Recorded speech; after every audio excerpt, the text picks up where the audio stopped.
the end of the Peter Capaldi incarnation of the 12th Doctor, the BBC and Chris Chibnall had a major decision to make.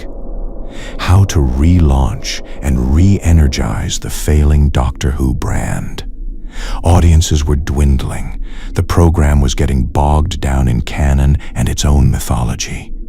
It seemed tired and old. This show seemed sterile. A dead planet on the television landscape.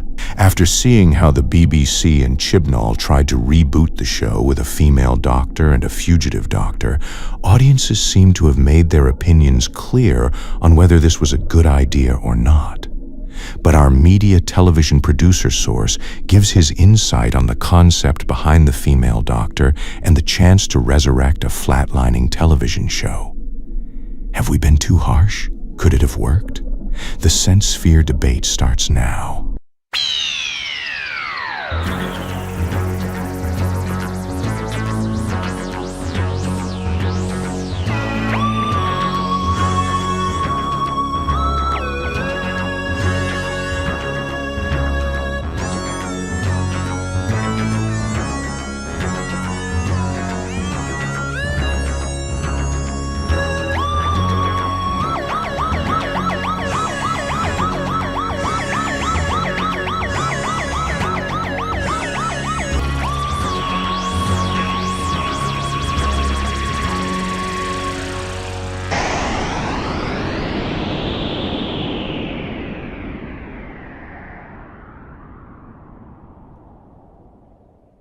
Try to change that, you could fracture time itself.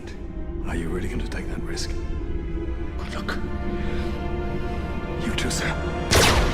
Generation in progress. Back to normal, am I? Dear Lord, how do you cope with all that ego?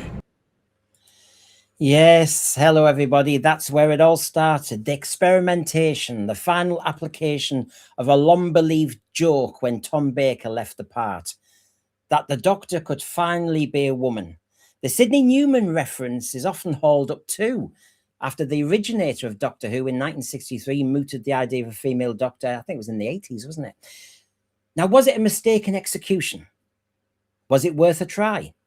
Was it a good idea in theory? Did the series need that shock, that kick up the backside, that pivotal moment to resurrect it? I have a classic Who passionate mate and a new Who passionate mate to help explore and debate this tonight. So you are all welcome.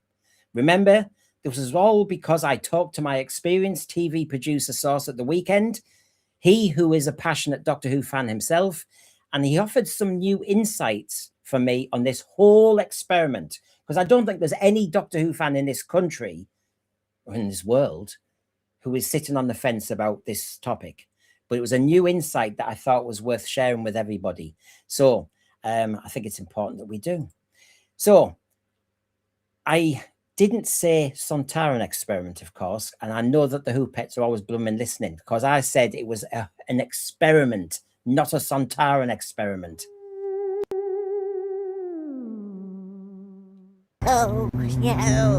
Lynx, Hecky Thump, what's wrong, Grandad? Don't you want a kebab from that takeaway booth? That's no takeaway booth, you wet wipe. That's a Sontaran scout ship. A Sontaran experiment.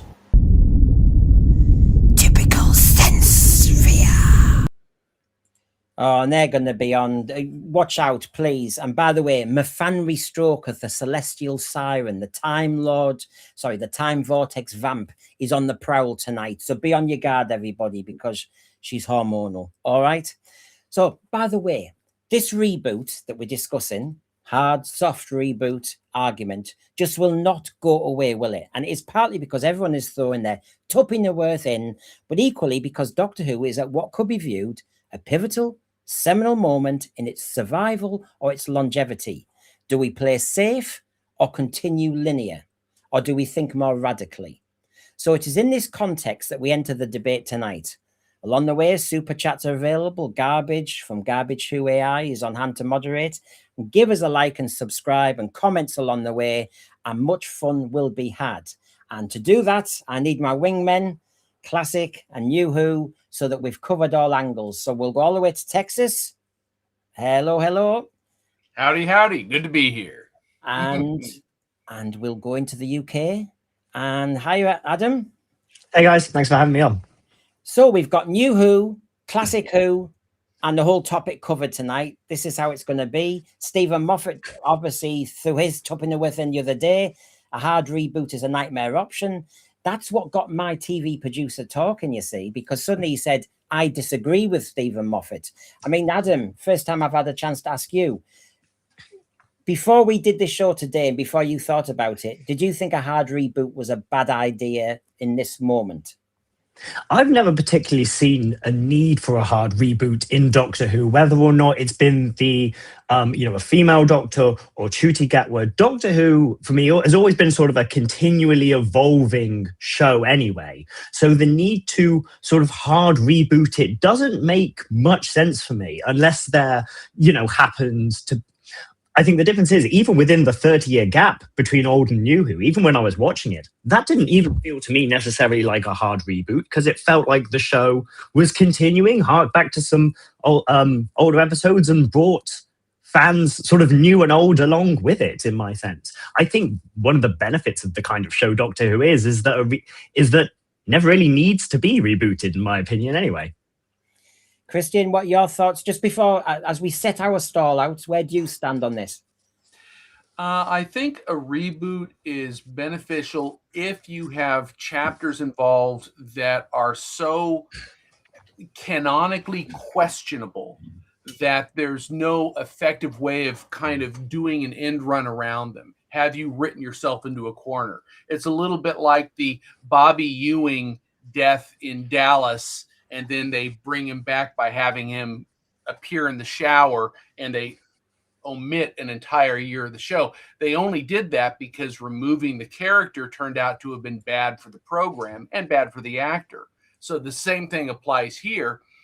The question is, are some of the evolutionary changes that were applied so bad, so badly executed, so badly handled, that a reboot then becomes the only way to correct course? Well, I do have other panelists who like to come on. And so I've got a panelist now. I think some of you know him as Willie Stroker. I'll just check he's about. It might mean it interferes with me in this house. Oh, God. So I've gone off. So let's just check where he is. Here he is. How are you doing, Willie Stroker? Hey, Adam, young laddie, I want a word with you. Why are you so happy to rip up established rules, canon, that Doctor being an asexual male? What's the problem with you, mate? Are we? I mean, there's no such thing as Jane Bond. There's no Red Riding Rod. There's no Cinderfella. There's no Mr. Marple. We shouldn't have Vera. We should have Vernon, according to your statistic. Are there any rules that you think are worth following in Doctor Who, Adam? I know I have to be in before the milkman or her indoors has a word with me. So there are established rules in life, son. So, young laddie, I just want a word with you. Have a word with yourself. I think there's some key ideas in Doctor Who that you need to sort of keep to generally sort of make it the show. The Doctor probably got to be he's got to be an alien from Gallifrey, or they got to be in the TARDIS. I think they got to have certain character traits, intelligence certainly, and the sonic screwdriver and that sort of stuff. And maybe you want to keep it around London potentially. But apart from that, I think a lot of the stuff even within the show is focused on the idea that things can change, or that things shouldn't be believed. Change my dear, but not a moment too soon. The Doctor lies, and time can be rewritten. I think are three of the main components that set up the kind of theme of what the show is going to be about. So while there might be some stuff you want to stick in just to keep it the show that people enjoy, I think there is, in this show, more than a lot of others, way more flexibility than people would give it credit for. Now, obviously, that sometimes gives you, a wide open space to make some, terrible decisions. But on the whole, that kind of flexibility, I think, is really good and really, really liberating for potentially a new writer, for potentially new fans. Okay, well, it's about time you started listening to me, son, for a second. I mean, it's all one way. But anyway, I'm off. I know how debate's going to go. Nobody listens to us old dinosaurs anymore. I'm going to go and touch grass. See ya. Oh God! I mean, obviously, I don't think you impressed him at all. I'm sorry about that. I mean, you can't please Willie Stroker. You just can't. He's on his own there. But we do have to be careful of, and I have to say, she is lethal. I did say we had the well, what should I say? Let me do the introductions. Here we go. Be very wary. The celestial siren has been identified in the area. Be safe.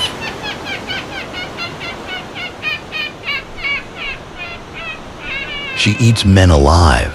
You're on your own.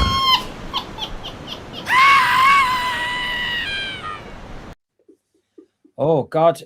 So here we go. The celestial siren. Here she is. Ah. I'm high on the testosterone fumes, welcoming me into your intimate masculine domain. I am Mephanwe, the time vortex vamp. I am Mephanwe, the celestial siren. I know you red-blooded males worshipped Wanda Bentham in image of the Fendal. I'm a-wandering your way now, lads. Who is first? You have heard of Joe Grant, the gorgeous Katie Manning. I like a man in too. Oh yes, boys.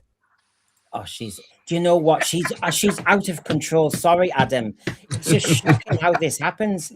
I tell you what, she needs a word with her. I tell you what, she's been on medication. She watches a Doctor Who. She is an expert. She does like Joe Grant, but she's never said that before. It's just shocking. Mephanwe, are you able to come on, just behave? Let's have a look. Let's one more chance this time, because honestly, I don't like your behavior. Well, boys, just in case you want to know more about the time vortex vamp, let me tease you with these private member berries that I dangle. If you liked the Vervoids, I'm just your type. If you know what I mean. Personally, I cannot believe you Doctor Who naughty boys could ever dislike the creature from the pit. He had one or two features in his favor. He didn't need to blow his trumpet. Tom did. Oh God, tell you what, we're going to be taken off. Sorry about that, Adam. It is just absolutely appalling. Honestly, the Who pets are wild, and I don't know what I can say about that. So we better move on fast. I tell you what.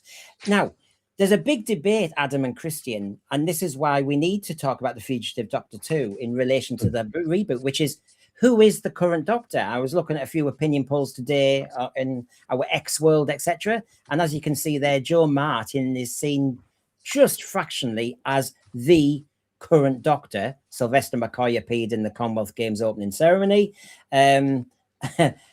Billy Piper, I think, is going to fade into the background, as you would guess. But yeah, it's. Where do you stand on this, Christian? Well, if I'm going to ask who is the current Doctor, I'm going to go with Sylvester McCoy. I mean, in terms of pure linear releases on the screen, the suggestion is Billy Piper as an interim, or more pragmatically, you could say David Tennant, because his Doctor still exists. That issue was never resolved. And Joe Martin, if you're going to pull someone from the ether who was never anywhere specific, you could say her, but since I'm going to kind of defend classic Who, I'm going to go with Sylvester McCoy. What about you, Adam? None of the above, actually. I'd say none of these people are what I would call the current Doctor, actually. I don't think Joe Martin's not on the screen at the moment. Sylvester McCoy is not in what I would call the traditional Who episodes. Billy Piper has not been introduced as the Doctor on the screen, and I think even within the thing, it's still up for debate on who she's supposed to be, whether or not she ever comes back at the moment. And David Tennant is a weird spin-off, I guess, and certainly not current. I think at the moment we're certainly in a doctorless void, is where I would take the opinion. Everything's up for grabs. Everything is up for grabs, and this is why it's such a kind of tasty moment. So let's take a look at this. This is where we started. So as everybody knows from the thumbnail today, we are covering the full gamut, which is, was it a failed reboot? Was it worth going down this path in the first place? whether you think the execution worked or not. But there's some very tasty insights from our media source, and I think it'll get us all really talking about this. So we start where we are here, which is with the fugitive doctor, the circuit breaker idea. That's out there. So let me just remind you of that, everybody. Some say trigger warning, some say bring it on. So let's just start with, he's the fugitive doctor. I was a fugitive back then. I was busy in a different story that might be finished one day. Hello, I'm Joe Martin and I play the fugitive doctor. No, I got to fix it right because... Can we just pause for a moment? Noticed, yeah, this is my new costume. And this jacket as well makes me feel really important. She's a very decisive doctor. We're going to be exploring with her. You do see her vulnerable side a bit more, which is fans have loved, and some a bit like, oh, she's a bit abrasive, you know.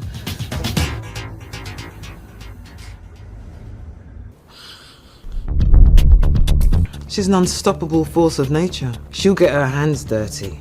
Everything has to be fair. Treat others as you'd like to be treated yourself. Well, the clue's in the name. She's on the run. And all of a sudden, Osgood pops up. Now, I haven't got time for this, but she soon jumps on board. Support someone to bounce off of. I think it's good for her. Osgood, I think she doubts my doctor to feel a little bit vulnerable, that she has to question herself. So decisive and makes decisions and she drives things through. There are moments when, yeah, she does doubt herself. This regret of something that didn't quite go her way, and she brings a new energy that I'm not used to, this challenging me, and I think that's a good thing. Osgood brings out the best in me.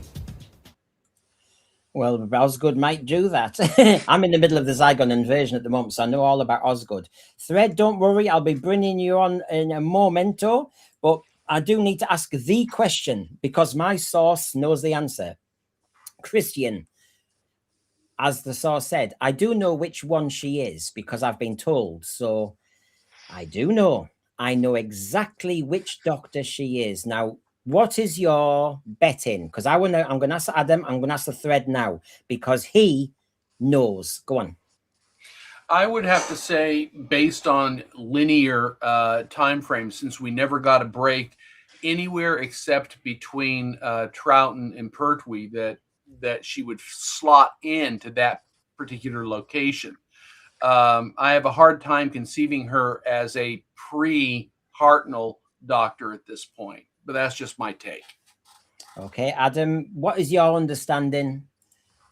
I've heard this before, and I'm not quite certain where that necessarily fits in. My understanding puts her as pre-Hartnell, and I'm not saying that's necessarily a good idea, but from where I've understood on just the stuff I've seen on the TV, that's where I've historically placed her. Yeah. Yeah, I kept hearing the rumor that people were thinking it was between 2 and 3, but of course then that got mucked up by the War Games in colour. We looked at the TARDIS intensely. We could see it was an older guy's TARDIS. It certainly had a 60s vibe. So he continued, I know which doctor, what it is, because I have been told by basically the actor. So I'll tease that for a moment because I can give you full confirmation, everybody. But yes, there's Circuit Breaker. This is the other thing, and we will discuss this for a moment a bit later on about whether this multi-platform thing is ever going to take off, is ever canon, is just milking the cash cow. I mean, where do you stand really on this, Christian? I think they're scrambling for something that can be relevant. Now, if you're trying to create a variety of stories, you can actually go back and do stories on any of the preceding doctors we've seen. And if you take the Fugitive Doctor as a variant from an alternate timeline and an alternate universe, that can work as well. But the problem right now is the culture itself. So much of the classic viewing fandom has been antagonized by a lot of these attempts that it may not be the best time to craft a story for the Fugitive Doctor, although they can certainly play with that decades down the road when it's not such a touchy issue. Cliff Maxwell, for example, up in your same Texan state, fugitive is not a number. If they force her to be, then that's increasingly stupid. She's an anomaly, like the War Doctor and the Valeyard. And yet, Adam, Do you think she's been given too much importance, or do you think this is just clever merchandising because we've got no real doctor at the moment? Adam, where are you standing on this? And are you sensing it being a bit of a cash cow? I think so. I mean, I've never particularly been a fan of much of the sort of extended material, extended universe stuff. People who enjoy that sort of thing, no disrespect to them, but it's never been something for me. And I do feel like since we're in such an absence of traditional Who, that yes, this kind of use of the fugitive Doctor and tying her into characters like Osgood is just trying to sort of keep the flame alive somewhere. I do like the idea, sort of said that she's an anomaly kind of outside of the traditional numbers. That's something I hadn't necessarily considered before, and honestly, I don't think that's a half bad idea personally. Well, we've got JWC Reviews. I know when we're on a good one when he's arrived. I have good to see you, JWC Reviews. Now, let's just see what my source continued to hate. The insights start coming, I tell you. We don't even hit the female doctor debate till a little bit later. In terms of the fugitive Doctor, he said, having a big twist around mythology that they wouldn't have really understood. He would have just said, now, he's talking about the pitch to the BBC, Chris Chibnall. He would have just said, and we're going to shake up the origin story so that really becomes about who is this character again. And they would have said, the BBC, brilliant. There's nothing about his original pitch that is in any way, shape or form not something you would go for. Now, he's a TV producer and he says, Brendan, you've got to be honest. The show is limping to its 60th. It is knackered. It is laboured by its own history. This is a very opportunistic moment to refresh, completely refresh the brand. So, Christian, do you not see how this was a clever idea, whether you like the execution or not? I can see where they were going with it at the time. You know, we've talked about moments where a series jumps the shark. They go one step too far in a bid to become relevant again. So I get that, but I think the execution was poorly managed, and I would have handled it narratively and creatively in a different mechanism. For example, I might have been very specific about this being an anomaly, a variant Doctor from a different reality. The implication being that time goes in certain currents and certain personalities are inevitable. They're going to arise. And in that alternate reality, this fugitive Doctor was the representation of the Doctor we have in this reality. But it would have to be worked into the story in a way it didn't feel like she was being shoehorned in after the fact to change history as we know it. Because if that's the direction you want to go, then just reboot. Start with an entirely fresh first Doctor and go. Well, this is what's interesting, Adam, because I have to say my Saturday Who night at 10 p.m, we will expand on this an awful lot more. Hard reboot or risk corporate mismanagement of an IP, as my producer said. He further also said it is doomed to fail if it continues to be weighed down by its own history. And every Doctor Who fan I know in the thread, Adam, is saying, oh no, you can't break the lineage, you can't do this. But they also say dump the Timeless Child or dump the Future Doctor. Or you can't have both, Adam. So where do you see this as a great opportunity as a concept that just maybe failed? I think the thing I don't like about this concept is sort of what was mentioned just there of weighing things down. I think specifically making the fugitive anything a part of the Doctor is one of those things people like to do where they need to make the main character more interesting and more exciting and a chosen one and great prophecies, and they laden sort of too much baggage onto a character that really I don't think can necessarily hold it. I know people have said previously that if we're going to do Timeless Child stuff, something like The Master might have been more interesting. I can, allow some air for that. I think that potentially it maybe could have been a good idea, but as Christian says, you judge an idea based on its execution. If it had been done really well, we wouldn't be having this debate, and it is just the fact that it was handled so poorly, both in terms of structurally kind of outside the show and then within the narrative itself, when Whittaker gets the information about the fugitive doctor, it's in the fob watch, and she puts it to one side, she drops it into the TARDIS and says, actually, you know what? It doesn't matter because I'm who I am. The problem with that one is you can't have your cake and eat it too. You can't spend so much time setting up this alternate history alternate past, new origins, whatever, to then say at the end of it, we're actually not going to do anything with this. Because then what did I spend 6 hours, if not more, God knows how long Flux was, watching all of this stuff? Why was I so invested in the first place? I could have told you that right at the beginning, and we all could have gone on with a different show.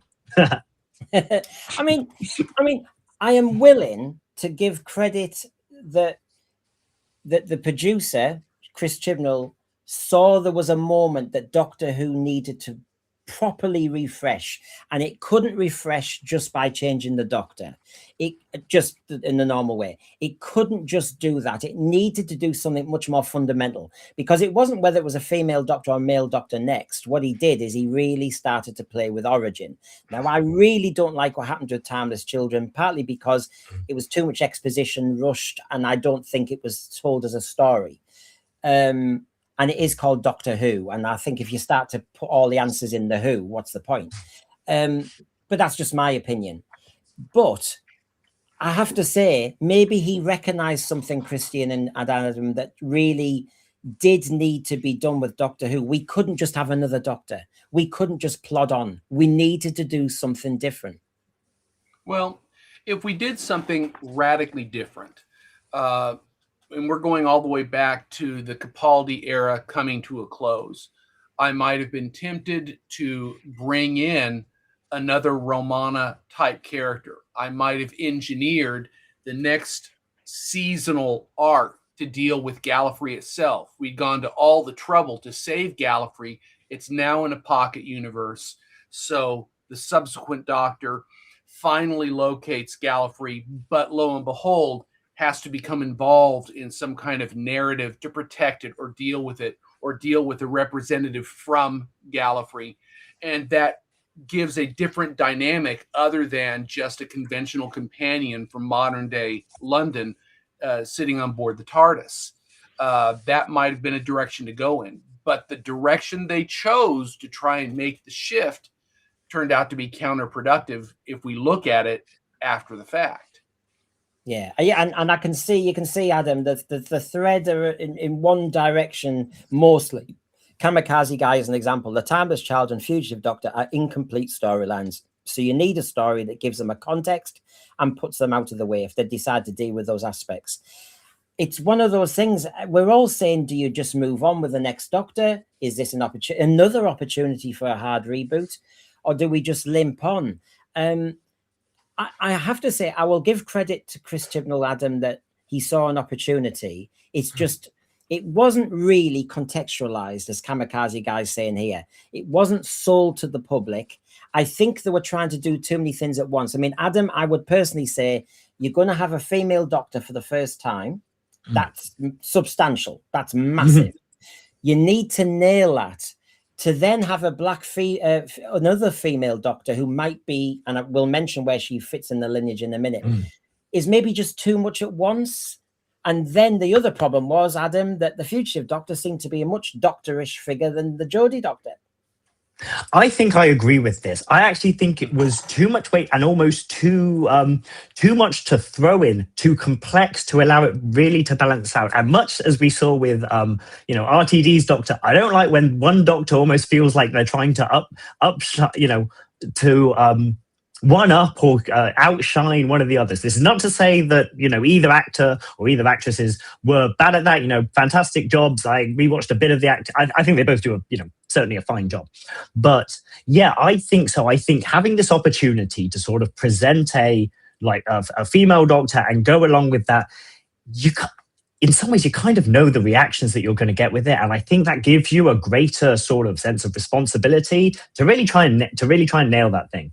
And I think by trying to muck around too much with the origins in such a poor way, in such a confusing way, is not the way to go. Do you think? And I do you know what? I hate this because as a person who enjoyed the 90s. We weren't looking at color and all the rest of it. But I have to say, when I look at what happened in the Chris Chibnall era, and I've just said it, he was maybe trying to change too much of canon at once. And within that mix, Christian and Adam, to suggest that the first Doctor was probably of a certain race when it was already established, I don't know if it's worth that debate. Do you know what I mean? It's why did he go there? Why did he? I felt as though there was an element, Adam and Christian, that he was also clickbaiting a bit or antagonizing the established fandom, because I just think this was a bridge too far. It's nothing against Joe Martin. It's nothing against anything. It's just, I really did think you've changed it from a man to a woman. I think that's substantial. To then start throwing other stuff in with established where we started with William Hart, I just thought, what are we doing here? And I don't know. And I'm interested, Adam, you're a lot younger than me. And obviously Christian's one of my peers. I'm saying it out loud because I do think, I don't know why it was worth doing that. See, now this is a thing that I I personally don't care too much about and I'm not too fussed about. Like the idea of having, a black female Doctor be the first Doctor, it's something that doesn't particularly matter to me in kind of like the greater structure of as a fan of watching Doctor Who. Yeah. And it's nothing that I think matters too much in the narrative and sort of the framework of the show itself. The Doctor is someone, just as a character, that can change their entire biology, that can change their, their voice of it. There's a bit where, Eccleston's regenerating. He says, I might come back with 2 heads or no head or, an alien head or something like that. Like these are all things that don't, it's not the main components of the Doctor's character, which is a certain heroism and intelligence and all the stuff that I said before. If you want to say, for this, the first one was, black and a woman, it doesn't matter to me. In the same way that you could swap the genders of any of them, and it doesn't matter because regeneration is in their sort of heart, is in their hearts and soul, one might say. The only thing that matters is whether or not the story is good. Because even if those people that say, oh, this would have been a step too far, and watched the show, and we had, by dint of a power, we had a good story to go in that we all enjoy, that we could all sort of accept, that was very well written, we had some cool ideas, and they still didn't like it for that moment, then I gotta say, you're not really probably a fan of Doctor Who in the same way if you're allowing that to overwrite a good narrative, good acting, and the sort of stuff that actually really makes a show important. Unless, of course, within the show, you're going to then tie it into narrative aspects of race and gender, which you can in some cases, and it's good. You can in some other cases, you can't in some cases, and it's bad. We can get into that sort of later, but obviously none of that happens within the show, so they're not worth thinking about. So hearing what Adam's saying, Christian, in a way, it wasn't just that maybe the Joe Martin Fugitive Doctor came before the William Hartnell Doctor. We had all those timeless children. And we basically had the United Nations. Now, again, it's not necessarily an issue, but when you would already establish that this is a 1963, basically, program that started then, it kind of reflected the society then. Just leave it. But what they've done since is they've gone, no. Before that one person was about 7 or 8 different people, and they happened to all be blah, blah, blah, blah, blah. I don't know if he's really putting a red flag to a bull there, Christian. Well, it goes back to what Adam was saying. Was the narrative compellingly and artistically rendered, and does it fit seamlessly within the framework of the series as we know it? Obviously, how it was executed was poorly handled. If we were to say, for example, that Joe Martin was pre-Hartnell, then how did William Hartnell end up with Susan? You'd want to you're compelled to close that gap. Or if we acknowledge that they're in 1963 in London, and the reason that the chameleon circuit is broken and it's stuck on a 1963 police box, well, why does she have a police box exterior prior to that unless she was the one who broke the circuit? Something along those lines. But you'd actually have to craft a narrative that closed that storyline. And that never happened. So it then comes back to the execution. Was the introduction of the fugitive doctor effectively accomplished? And in my estimation, it wasn't. And ironically, when I compare Whittaker's performance as an actress playing the doctor to Joe Martin has more gravitas, is what I would call it. And that makes a big difference in terms of a compelling lead character, which was also problematic when she appeared in the Whittaker run because she de facto upstaged Whittaker's interpretation of the role. So just all the way the story was created, crafted, presented was not effective, and ultimately becomes what I call canon busting, because fans are trying in their minds to incorporate how this was supposed to work. They're trying to plug in the holes. If the fans can't figure it out, then you've got a problem. I mean, I'll go back to this failed reboot. Was it worth doing this? And if they saw this as a great opportunity, I just think, okay, I'll give you that. But within that opportunity, they threw in a whole load of origin story. They brought the race debate in. If you so bloody invited it, I mean, why do that? So basically, they invited an awful lot of other venom and issues in, which weren't necessary. They were trying to refresh the brand, but in doing so, they trampled too much, I think, on the whole situation. But the other thing, Adam, because I could see when you were talking, a lot of the thread, and I was thinking partly, is within a storyline, a good storyline, a worthwhile storyline, Adam, is there anything where we have to hold on to a respect for the first person who did it, William Hartnell, and not try and undermine him by actually usurping him? Is there any merit in that? I think the metric comes really down to whether or not an idea is better than the one that comes before it. Now, obviously, this gives you have to decide what a better idea is. Yeah. But if we look at some of the other times that Doctor Who broke the canon, I had a little glance when I was looking before. Regeneration's actually a really good example, because from William Hartnell to from 1 to 2, you had, Regeneration was just a renewal, and it was kind of done by the TARDIS.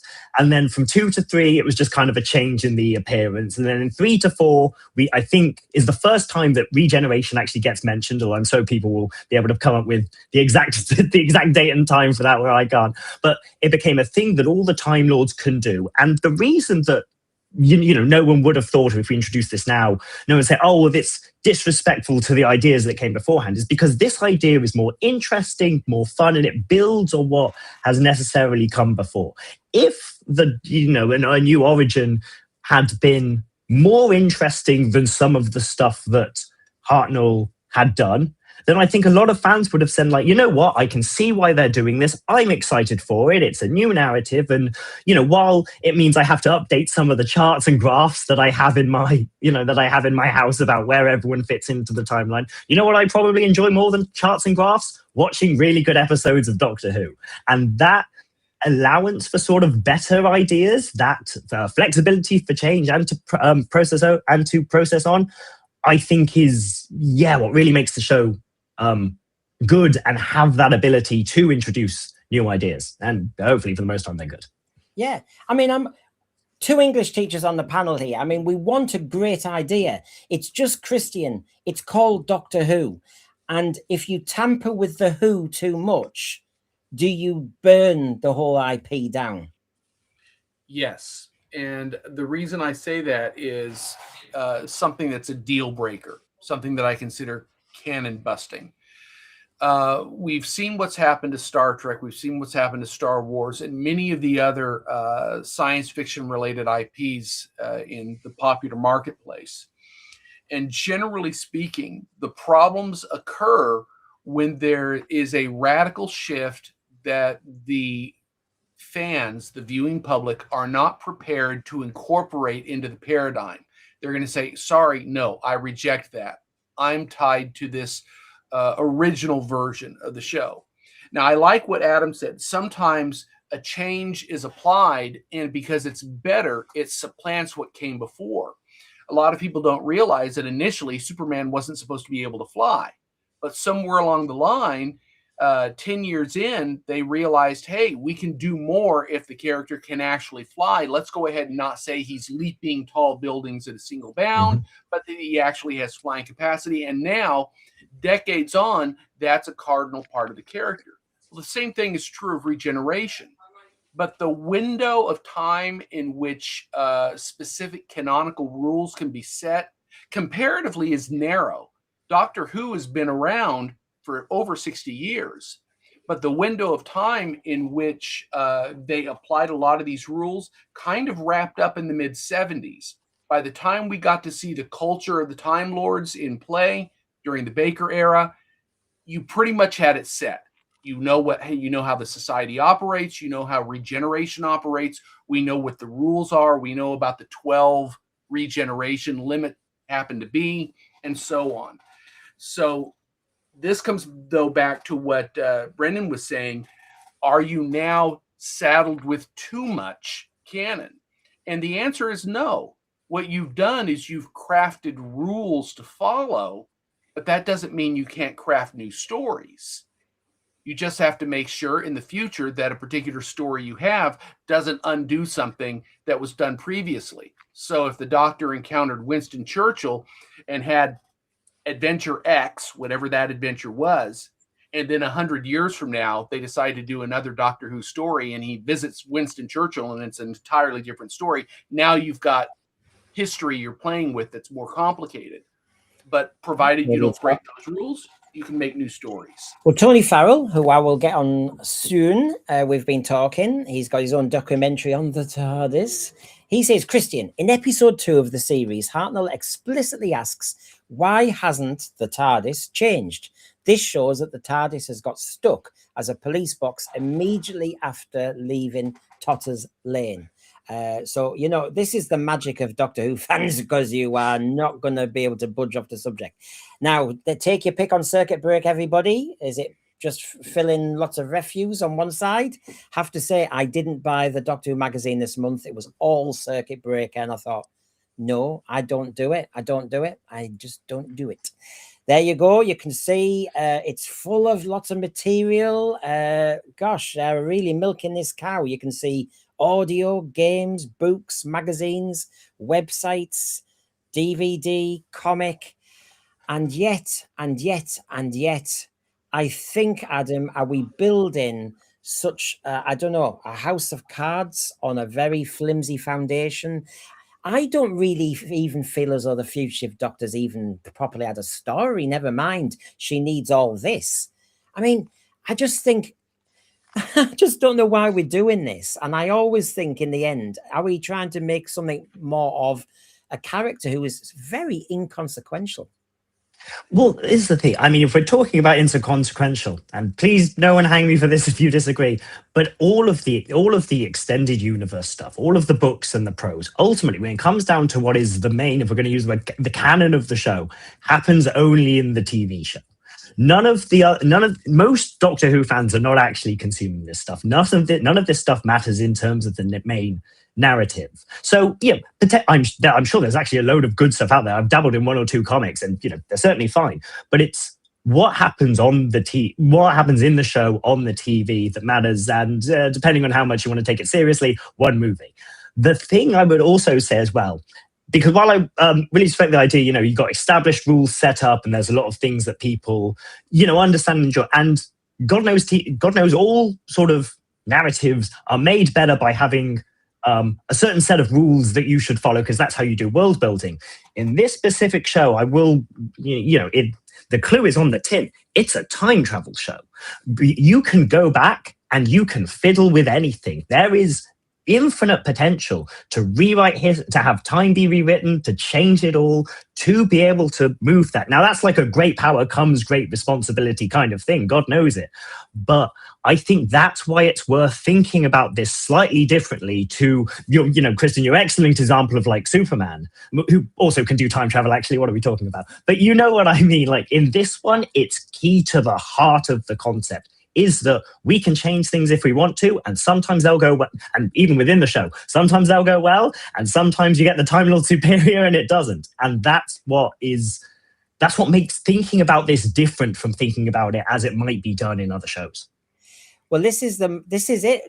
In discussion of the future of Doctor, Christian and Adam and Thread, my source wanted to bring this up. Now, you know, he has his ear to the ground. He talks to the BBC a lot. Obviously, everybody asks me, who is he?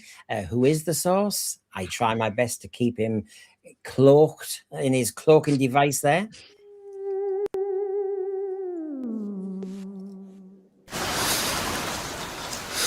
What is it? What do you want? Take this, read it, and meet my boss at the wit's end.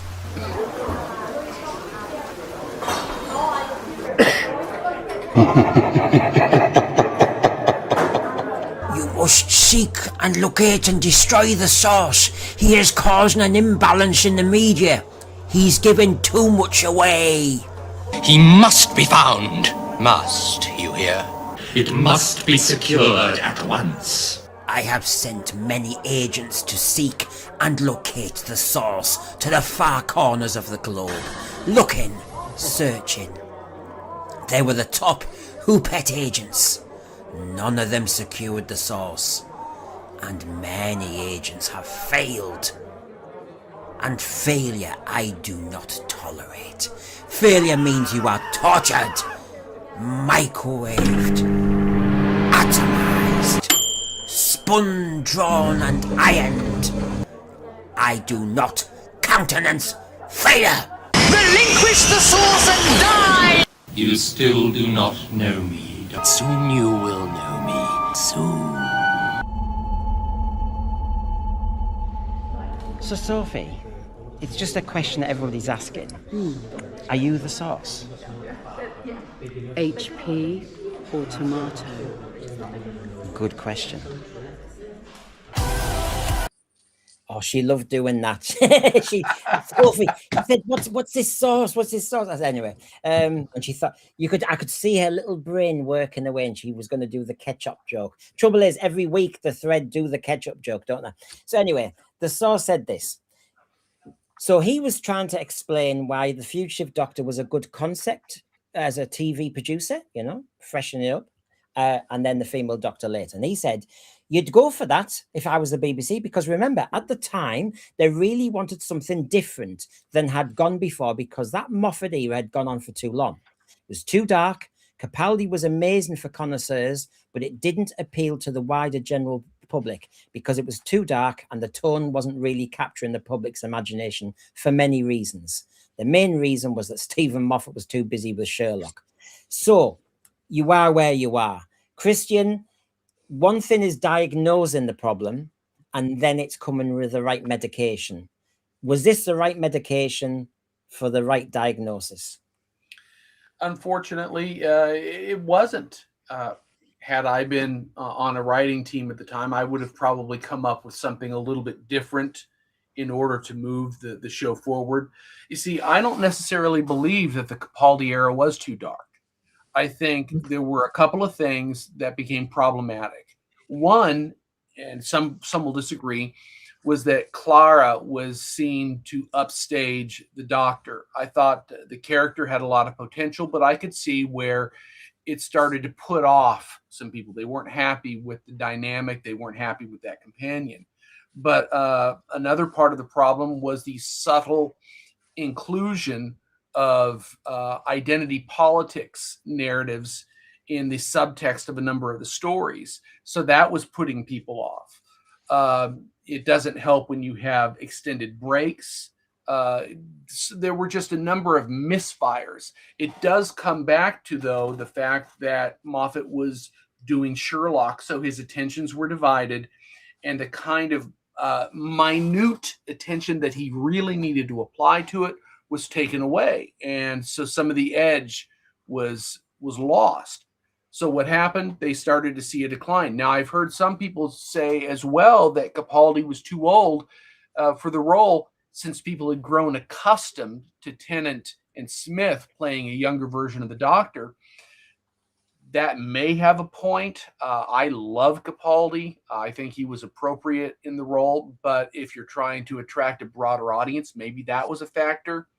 All I can say is there was more than one issue at play that was hurting the show during Capaldi's run, and they created their own problem and then tried to resolve it, and the way they chose to resolve it was not effective. Now, Adam, if people haven't seen you before, we did a discussion recently, but just to give them a précis now, you came to Doctor Who via New Who. That's right. And, yeah, so you having, you know, grown through the New Who years, when you see this media TV producer say this, that the Capaldi era, it needed energizing afterwards. Did you see that? Did you see, from watching New Who all the way through, were you thinking it was starting to limp as an idea? You know what? I actually didn't. I will happily go on the record and say I actually think the Capaldi era is probably the best Doctor Who that we've had in a while. And I would say it's for a number of things. I actually think Capaldi's age really gave him a great deal of gravitas to it. I personally really enjoyed Capaldi and Clara's dynamic, certainly in comparison to Smith and Clara's. I also enjoyed, you know, Capaldi and Bill. I thought they did a fantastic job. And while, you know, there was a certain inclusion of certainly more explicit identity politics stuff, I never felt that really distracted from the show. I would also say that for the people watching it, and hopefully the people watching, you know, Capaldi came in through Matt Smith. I remember right at the start of Deep Breath, where they make Clara actually call Matt Smith through the phone, and Matt Smith gives like a monologue that's essentially to the viewer that's like, he needs you, stick with it. It's going to be not necessarily what you're used to, but trust me, it's going to be good. My word, did they sort of deliver on that. I would also say that even once they get to the kind of end of Capaldi's era, all of the bits of the Doctor's kind of arc within him are pretty well rounded off. You get, you know, he's all sort of emotionally sorted out. He spent all of that time with River. All of his companions have moved on to sort of nice places. Even Moffat, I mean, my word, God knows if he was distracted with Sherlock, imagine what we could have got if he'd focused. Did actually really well in letting a lot of groundwork lie to develop something new. I think really it's almost unfortunate there if you see. I mean, obviously, I'm not in the chair at the BBC. I don't know the viewing figures. They probably got data for it, I'm sure. Whatever, like they're seeing, and if they say they need to put more energy into it, they, you know, presumably have some good reasons for that.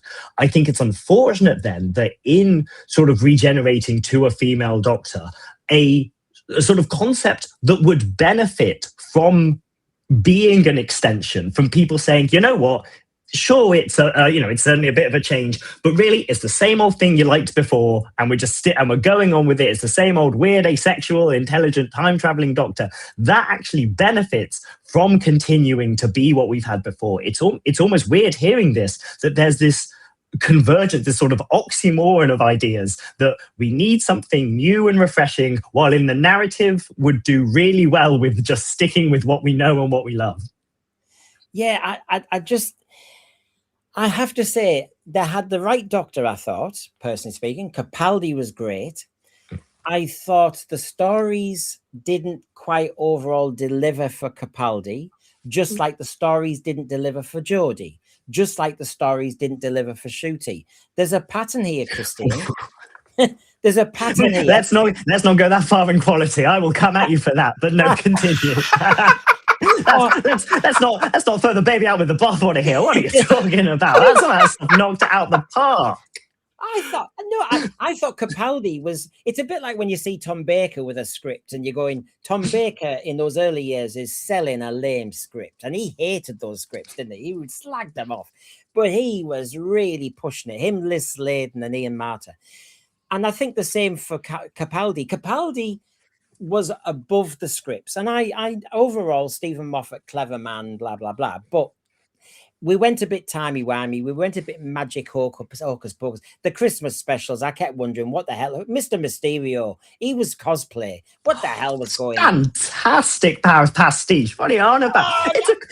It's a Christmas special. It's supposed to be chintzy. No one's going to the Christmas special for your serious, sensible Doctor Who. You're going for levity because it's 7 p.m. on Christmas and you're 3 glasses of wine in. What are you talking about? You want some fun there. That's what it's for. We can have a listen. I can. This is it. This is the problem, isn't it, Christian? Adam's come to New Who, and he's been indoctrinated with jokes, absolutely with jokes and stuff like this. Meanwhile, we were indoctrinated with absolutely bricking it. I mean, we never had a Christmas Day one when we were kids, but basically around Christmas, Horns of Nymon or something like that. I was like, "Way!" Seeds of Doom. That's what I don't know, Christian. This is the issue between New Who and Classic Who, ultimately, isn't it? It tends to be that. Classic Who has a very specific tone and feel to it. I do take Adam at this point. Occasionally, you can have something that's a little tour de force. So Mysterio might work as a diversion, a change of pace, just narrative, because it's one story and you can kind of work that in. A lot of shows will actually do something like that in order to give the audience a breather. But generally speaking, what you have to do is ask what worked and what didn't. And this is where I always come back and say, okay, let's look at the numbers.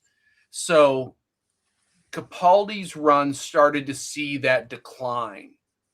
Well, the decline wasn't happening for no reason, so you have to diagnose what was the cause of the decline. And we already have some of our conjecture here.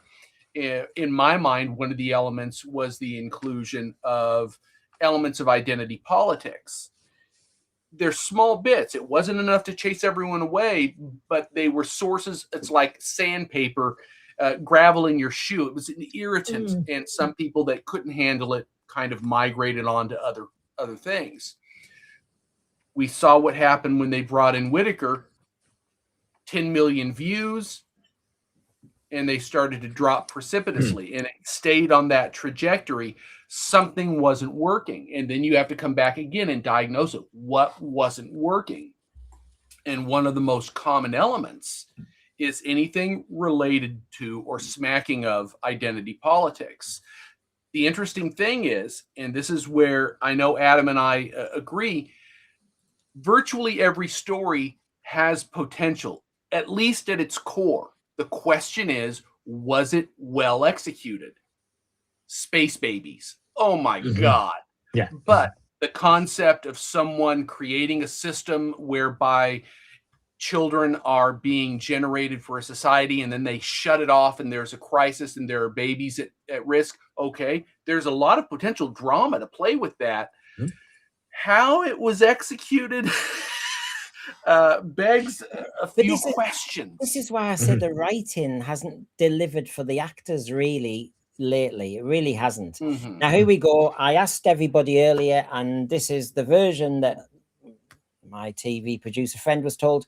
The actors were told that it was the first Doctor, that the fugitive Doctor is now the first Doctor. She's the first. She was always meant to be before Hartnell. That was the big dramatic crux of the twist. So how, Adam, does that play into the idea of Doctor Who ? While I don't like the execution of the fugitive Doctor, I think this makes arguably the most sense, because, and certainly for me as a sort of New Who fan, because we saw it in a bit of the 50th, right? Like we saw the War Doctor come in, and you had this idea that there was a time when they decided to be the Doctor. They weren't on Gallifrey, necessarily calling themselves the Doctor, certainly not previously. And there's all the debates around the names and whatever. But at some point, the identity is taken on, and they decide to be the person that we go on and we know and we love. having them be this sort of agent of Gallifrey doing things that the Doctor wouldn't necessarily do is not like the worst idea in the world. There's a lot of there's a lot of potential there.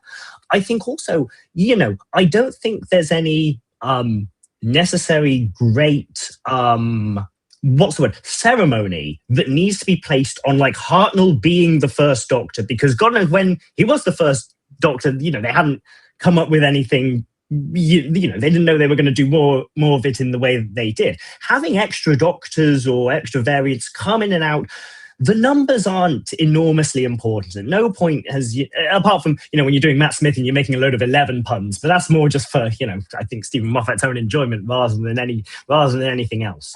So you could have it, you could have her be the first. But once again, we revert back to execution. Oh, the other thing I actually wanted to say, and I remember we were talking about this before on just viewing figures and that sort of stuff. I think another thing that we should think about is Doctor Who moved very dramatically through like the time of streaming, and stuff moved. And this is a thing that I spoke about. I've spoken to a bit about you, Brendan. Find my stories. Is that as stuff moved from having that single viewing platform and people sort of getting stuff on YouTube or seeing it on iPlayer or whatever, that kind of ceremony that brings people in, definitely dissipated. And I think that's a heavy part of what meant that people thought that Doctor Who needed to change, because the world was changing around it. And God knows I, would prefer if it didn't have to. I'd prefer if it could stick and remain this jewel of my heart and jewel of my Saturday night viewing. But I think that's a huge part of it, and that's a force that, unless we're really going to get the fans involved and have them all sitting down watching it when it airs, which is hard to do when it's at midnight, that's a difficult current to swim against. And they didn't do a good job with it, but you got to say it's a big old target to hit. Yeah, and this is it, Christian. I'm looking at the thread. You could say we're part of an echo chamber with ourselves pre-select. I don't know, but it was a risk. And to do this, you really have to get your ducks in a row. I think you have to be on top of your game. The trouble is, Christian, the BBC thought Chris Chibnall, he's come from Broadchurch, he's hot property, he will land this. And so they've said, go on then, do it. It sounds fresh, it sounds interesting, you do it. It didn't land, and now we're left with, well, where the hell does the fugitive Doctor stand? Because there's no storyline that says this. Well, that's what I mean. The execution. I'm not in favor of it. However, if I were a part of the writing team and they had asked me how would we do it, I'd say, okay, what we've got to do is make it clear that this is the first incarnation. There has to be a narrative where she has to get back to her family on Gallifrey. Her granddaughter needs her, Susan. And you say, okay, now we're beginning to get a sense that this is clearly an incarnation before Hartnell, but you're setting it up.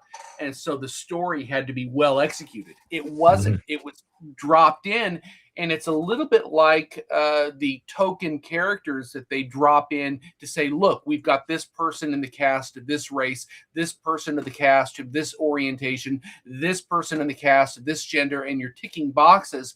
And it's almost as though the way they handled her, it was a box ticking exercise. It was a poorly executed story. I'm trying to think of other established IPs where you would really take this risk. Remember, the show is called Doctor Who, so you're playing with the answer to the Who, and then you're actually saying that in this the longest running sci-fi TV show in history, you're going to put somebody at the front.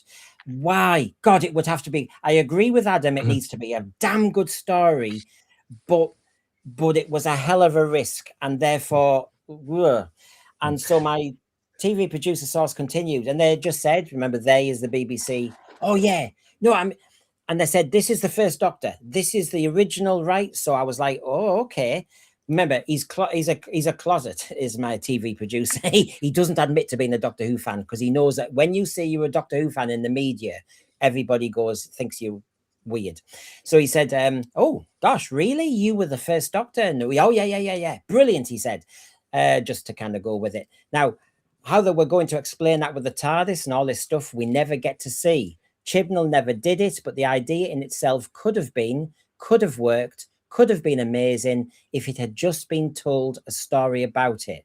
And in the end, as Adam said, the story could have nailed it, but there was no story to nail it. Therefore, this was, well, God, tantamount to creative vandalism of an IP. And to be quite honest, that's the language that will be used on Saturday's show at 10 p.m, everybody, when I will ask everybody the question.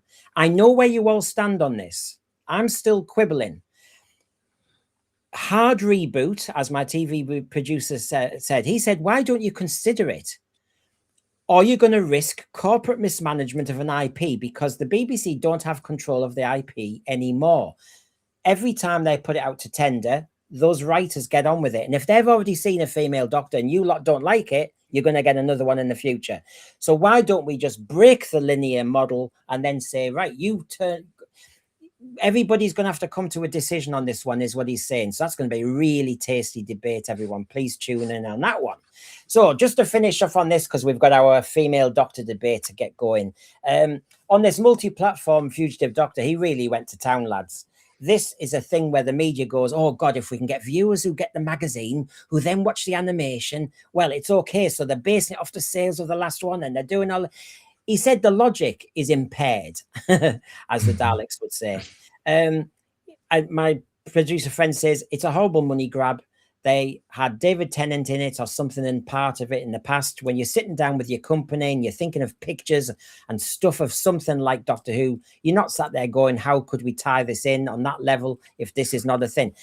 As a TV producer, he said, nowadays when you pitch, they're asking you about TikTok. They're asking you about social media sales. They're asking you about spin-offs. And he said, you don't think like that, because if you think like that, there's no story that can hold it.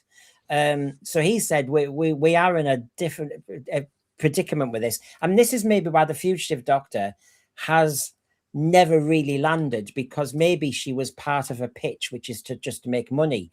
But I'll remind everybody, while we just come to the last bit, about who we're talking about. You gotta be kidding me. Now I'm offended. Look, when she needs me, I'll be there. Beware the lone Cyberman. If she doesn't listen to this message... You're coming for me, always.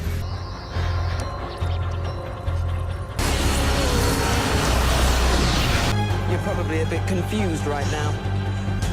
Hello, I'm the Doctor. I'm a traveler in space and time. You're gonna love this. Just stand there and don't ask questions. I told you, love, I'm the Doctor. You can't be. Yeah, and why's that? Because I'm the Doctor. You have got to be kidding me. All rainbows and trousers that don't reach. What? You're in my future, not the other way around. You don't recognize a sonic screwdriver. Smart enough not to need one. My points. Don't do points, I do points. Points are my thing. The Jadoon have got us in a tractor beam. Let me do the talking. I thought I'd be angry when I saw you. Turns out I'm just sorry. Take her advice, little woman. Little? I'm nobody. Absolutely nobody. Who are you all ultimately working for? I'd really like to know. Is there even a word for how dumb you are? Of the same Time Lord can't occupy the same space at the same time. It's an abomination. Destroy the time streams before you get anywhere near Gallifrey. Don't take the moral high ground with me. The Doctor never uses weapons. I know. Shut up. Consider your contract cancelled. I know what I've done. I know my own life. One of us has to be wrong. I'd quite like it if you got off my ship now. Get out of my pub. It's a bit like that. So we've talked about this as a concept, so we'll finish this off now, and we'll move on to the big one itself. I'll just finish this with is salient point. You are expected nowadays, if you do a pitch, everybody, to demonstrate how an IP property is going to not just do in international sales, not just go down in the marketplace, but also on merchandise opportunities. Is there a physical toy? Is there an anime? Is there a Stranger Things or their novels? Can we do the spin-off novels? You are expected to have all that in your strategy. And if you're expected to have that in your strategy, and that will be included in the new BBC Doctor Who one, everybody, you can expect the beep the meeps. You can expect all the little gimmicks. Is that anything to do with storyline and character, or is that just milking us as a cash cow? That's my bee in my bonnet. So the failed reboot, the female Doctor, was it worth a try? Is it still worth doing? Now, first of all, Adam, my TV source said this: it would be unthinkable Chris would get the Doctor on. This is how the BBC think. The sets were awful. The TARDIS set was horrendous. Nobody could have. You can't predict these things. That comes, and by the time it's all built, it's too late because the money's spent. And so basically, he sees the concept as a clever one. He sees it as worth the risk. But when you see the execution here, he just says, oh my God. But the trouble is then, there's not enough oversight. They haven't done the kill switch, which they all have. And it gets made. I think so. Yeah, 100%. Well, I will go and say this, because I love a little bit to pick into. I actually, and I know this is a controversial opinion, and it's not one of my favorite ones.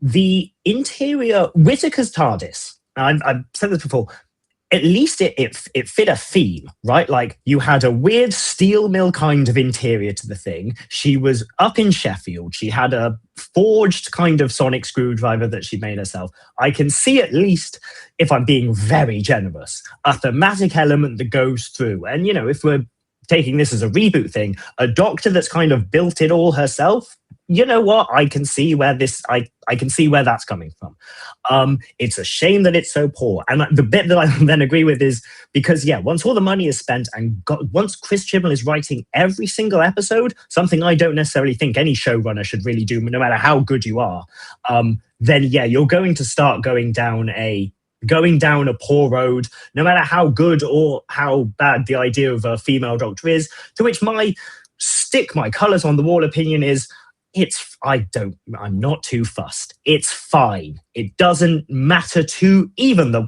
me as the wokest man in any room. I'm not really too fussed about it one way or another. As long as they do the Doctor well, doesn't matter to me. I will come back on Adam in a minute, Adam. But Christian, I'll let you just have a look in, because there's the TV producer says horrendous TARDIS set. I happen to think there was something about it that I know what they were trying to do. I don't know if it was that horrible time rotor that just looked like a piece of plastic going up and down. But anyway, that was the problem. But what was worse, Christian, to me, is that is our Doctor's TARDIS, for good or bad, and this is the fugitive Doctor's TARDIS. I know which one I want. Why didn't they make that Jodie's TARDIS? And I think we might have lived with it. I don't know, Christian. No, I think you're right. Actually, something that Adam said triggered a thought in my mind, which was steampunk. We already know I love that style, that aesthetic. If Jodie is in the process of creating her own sonic screwdriver, just imagine if one of the go-tos of the character was constantly tinkering with the TARDIS itself, and the interior had that steampunk aesthetic. That might well have actually really good. I like that. Character. Because when I see the crystals, what I see is a new age, a new age Wiccan, someone who goes to the tarot shop to get incense and to play with the cards and the crystals, because that's the kind of aesthetic they were going for, which kind of leans into fantasy. It's not the best style or approach for the Doctor as a personality, because the interior of the TARDIS, we have come to understand in some respects, is a reflection of the personality of the Doctor during that incarnation. So it felt to me like there was a disconnect between this TARDIS and this Doctor. So it was poorly executed. Well, Tony Farrell, our TARDIS expert here. The infinity mirrors at the back of the TARDIS set worked well, but the idea of a custard cream dispenser TARDIS is utterly ridiculous. Do you know what? It's fascinating, this. At the end of the classic era, we had the question mark lapels, and I thought we're turning into costume. And then they get sniffy. The new Who writers and producers get very sniffy about 80s Who. You know, it all became a little bit panto and blah, blah, blah. And then we end up with a little spinning TARDIS in the console. It's got a little coffee machine. I know we had a food machine. Tony Farrell will tell me that as well at the very beginning. But yes, that custard cream. I do start to think it's just the same as the question mark again, isn't it? It's just another fan service stunt. This is a machine that you can't navigate. He grabbed it. He can't ever make it work. That was the beauty of Doctor Who. He couldn't quite navigate it. I think, Adam, it should be a death trap. I really think now they should bring it back to being, it's old and it's getting entropy. It's getting older. Things are going wrong, short circuits and everything. I would risk a companion being electrocuted in the TARDIS to have that impact again, that this is a death machine he's having to work, instead of it being this cozy thing that makes your custard creams, spinning little TARDIS glass tops. It's become a bit of a joke. Please take it seriously, showrunners. I don't think they can. Yeah, I know. I mean, Adam, honestly, you can see where I'm coming from. It's just, if they want to get pious and pompous about the 1980s Doctor Who, go for it and make it better. But now they've fallen into the same type of stunts, it seems to me. Yeah, I mean, I like the idea of a cool, like, exploratory TARDIS. I think there's a lot to be done with, like, going around and seeing what this machine can do.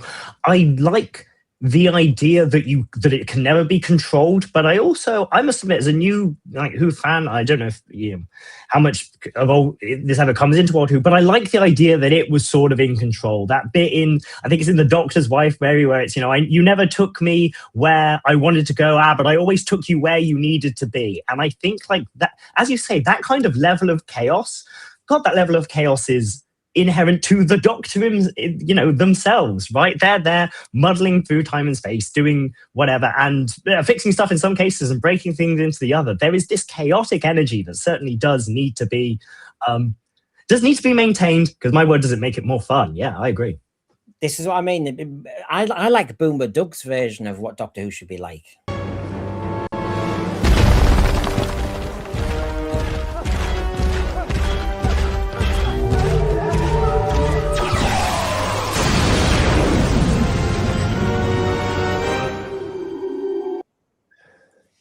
Yep, Sense for you wins again. Oh, yeah. So, if we continue with this. So, he tried to get me in the room. He kind of explained, the TV producer, he said, it was part of the original pitch, a female Doctor, sort of family-friendly, lots of companions, a different tone, and a big shake-up of the word Who, Doctor Who. He wanted to get back to the mystery of who the character is, and that was part of his pitch for the show, and they said, BBC, yes to all of it. They said great because it did sound great.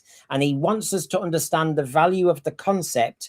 He does agree with us all that the execution was poor, but but the reason I'm bringing this up now, because there's a double whammy here, Adam and Christian, is we're in the same position today.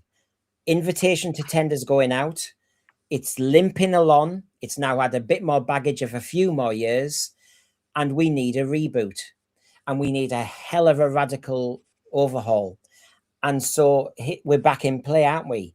Is it worth, if that's the diagnosis, doing something that people would say is canon busting, is busting mythology, but saving the brand?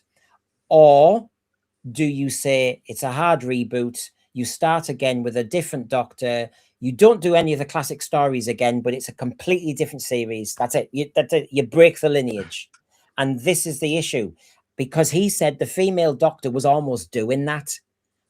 He was trying, where he fell flat, Adam, is he was trying to keep the lineage, which a lot of fans want, but he was completely changing canon. Now, the braver version of the BBC would have been to say that's the end of Doctor Who. This is the new Doctor Who. They break it.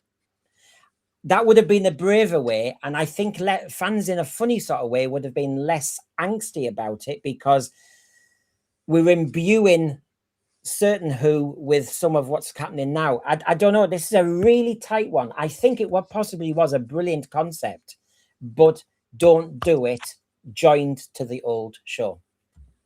I think this is interesting. Yeah, I mean, personally, I think it's a. I think Doctor Who always works family friendly. I think actually, yeah, reading that pitch is something I've never seen before. It's a new, kind of interesting way of looking at it. I never sort of conceived that before. And I've got to say, a lot of, especially for the new Who stuff, the bits where, Matt Smith is fighting all new aliens and the silence is the big enemy and you've got that kind of stuff. And they never really massively return. Well, okay, they do return to the old villains as well. That's, yeah, kind of interesting. I think a whole new Who would have been interesting. But I don't know if it's necessarily the way to go. Christian, what do you think on this, actually, from your sort of perspective? I'm very curious. Well, if they were determined to make this pitch, so we're coming to the end of the Capaldi run and we're trying to freshen it up, I probably would have tried to craft what I call a tangent timeline. And the pilot episode would make it clear this is an offshoot. It's not linear, but it's connected. And that would give us the creative option if this is not working. If it's so radical, but it's not going over well, we can wrap it up and return to the original linear timeline, and no harm, no foul. We gambled. It didn't pay off. Here's how we're going to go.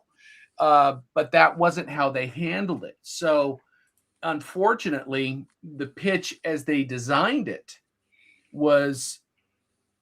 It just didn't hit the mark. And I can see where the BBC would buy into it, because this was a question that had been posited since the 1970s. Should the Doctor be a woman? Could the Doctor be a woman? If the Doctor was a woman, what would the story look like? How would the character move forward? But if you make that kind of shift, if it's that kind of a gamble, you've got to have an escape hatch. Some kind of clause, and they didn't have that. Was it inexperience, naivety? I think my TV producer friend was saying Chris Chibnall lots of respect for, but he's not a good science fiction producer. What's happened here is brilliant at Broadchurch, brilliant at crime stories, brilliant at all that. But when it came to applying it to this, even though he was a fan, it just wouldn't work. And I don't understand the strategy. Even if you were a genius at writing, that in that season, you had a brand new female Doctor, and every story has to sell her as lot of agency. You can't have her as a Perils of Pauline. Come on, you can't have the female Doctor needing a man. You can't. So you have to really be clever how you do this. Does she work on her female wiles, or is that stereotypical? You see, it's a minefield, a sexual politics minefield, I would have thought. Oh, we've got our first female Doctor, but does she work on, hi, big boy? I mean, does she go down the Joanna Lumley road? Or does she go down where Jodie basically went? She was almost androgynous, and then decided to say, well, I'm a bit lesbian. So, I mean, it was kind of, we were bouncing around. Meanwhile, the fugitive Doctor, corseted up, was all very straight back and don't mess with me. Much more established from the first line. That was such bad tactics. And so he might have been onto something. It's like you've offered one medication, and then you've put another medication on top that's actually compromised the first medication. And in the end, you've had no impact, Chris Chibnall. That ultimately, Adam, is where I stand on this. I think that's honestly... Yeah, I think really that's a pretty fair take on the whole thing. I mean, having the Doctor... you would never... The Doctor is, even as a man, never played on any particular kind of, sexuality. And actually, most of the best parts are really kind of when he's ignoring it for most of it, really. And I think you'd kind of want the exact same way for Jodie Whittaker. I think a good example of potentially ways that things could work and ways where not could work or wouldn't work, but ways where you might want to acknowledge it and where you don't want to acknowledge it come within the narrative of the story. And I think Martha is like a really good example of this, right? Because and I know we're talking a bit about race and swapping that in for gender, and that's not necessarily the same. But for example, the Shakespeare Code, she comes in and she says, am I going to have a bad time here? The doctor goes, what do you mean? She goes, I'm not exactly white. And the doctor goes, swan around when you like you own the place. Works for me. Indeed, it does work for her. And you have a good time because none of that stuff is really important about the narrative, which is really, fighting some witches, sure. But then you get it in human nature, which in terms of focus is not necessarily about fighting aliens or something. It's a very human conflict dealing with the troubles of war, dealing with what you give up when you become the Doctor, and the human interpersonalities, which is really the whole thing that keeps him on planet Earth at the moment. And you get that bit where Martha's cleaning the floors, and I think one of the lads, and I can't exactly remember what the quote is, but says something about the color of her skin related to her cleaning or something like that. And that works in that, and it makes sense to mention it there because it's part of the human aspect of it in the human narrative, and it helps to build into it. Now, if you wanted to have people not taking Jodie Whittaker necessarily seriously because she was a woman, and then in fact her proving them differently, and that being a part of something within the narrative, sure, if that's within the story, sometimes that works, but it wouldn't have necessarily had to be something that happens every single time. And God knows if it did, I think everyone would have gotten tired of it, no matter how, super feminist and woke you are, no matter how not, because sometimes it would work and sometimes it wouldn't. Would it have been I am fascinated. I know you don't represent everybody your age and younger, Adam, obviously, but but I'm fascinated. Would it be seen as a sexual stereotype, as sexist, to have made the Jodie Doctor use her feminine wiles to basically bewitch some of the male villains, or what you know what I mean? To have used her femininity, would that be sexist, or would that have been easy? That's just do it. It would depend on how well that iteration of the Doctor was in putting on a show, putting on a different persona. It would have to be a Doctor who was a little bit less autistic. I mean, one of the things that we talk about the Doctor is the Doctor has kind of a social disconnect based on his longevity, based on his culture. He doesn't really interact with people in the conventional sense. So you'd actually have to redefine the Doctor to such a degree that she was very well aware of the attributes and knew how to put on that kind of appeal to achieve that goal. I don't think it would be considered sexist, provided it was well written into the character, that she's a person with driving action and agency, i.e. Joe Martin in her persona. But if a different situation arose, knew exactly how to put on a show to dupe the enemy. But we never got that sense. One of the problems with the Whittaker stories is that she didn't have the kind of agency that she needed to be compelling. And maybe that's the bottom line. In terms of her interpretation of the role, I didn't find her compelling. And that's a problem if she's the lead character. She's got to carry the mantle. I also thought, if you're going to have the first female Doctor, is that falling into stereotype, or is it just kind of saying it as it is? That she would have been emotionally more intelligent, sharper. I mean, go down that avenue. So she's the sharpest one in the room regarding the measure of people. And instead, as you know, we had that clumsy bit with Graham. We had some clumsy little bits of dialogue. And then, of course, again, it's not putting ducks in a row. Rosa, I still think, was the potentially one of the best episodes you could ever do in Doctor Who, using time travel and everything. And yet, in a way, I would have gone there. I'd have put the fugitive Doctor in that situation, because you've got dramatic tension. I mean, that's what you want. And she's in danger just by being there. And so suddenly her helping Rosa isn't undermining a black person in history with a white person, because race is important here. A white Doctor helping I didn't like that. But a fugitive Doctor helping Rosa, because they're both in peril, I think would have been a better story. That is I think a very compelling idea. I always had a problem with Rosa in terms of the messaging that it was delivering at the time, i.e., the way it was set up. Jodie became a Karen who was inserting herself in order to make history play out as it should. And I always thought they needed to do an inverse of that, where the story with Rosa on the bus was resolved, but they were able to chase the potential assassin to the future and discovered an era on Earth where the dynamic controls had been flipped. And in that case, the white population had been marginalized to a very, very violent and intolerant racist black population. And I thought the interesting thing was, what was it? Graham gets slapped in that case. And the comment was, well, history doesn't repeat, but it sure does rhyme. Because it comes back to human nature. Human nature is what human nature is, regardless of gender, regardless of race, regardless of the time period. You're going to get moments like this. The story could have been considerably more compelling and Twilight Zone-ish, if you want to put that kind of. I just go on, Adam. Go on, because Adam, I was shocked because Ryan was in it and Ryan wasn't utilized. I mean, this was a dangerous moment.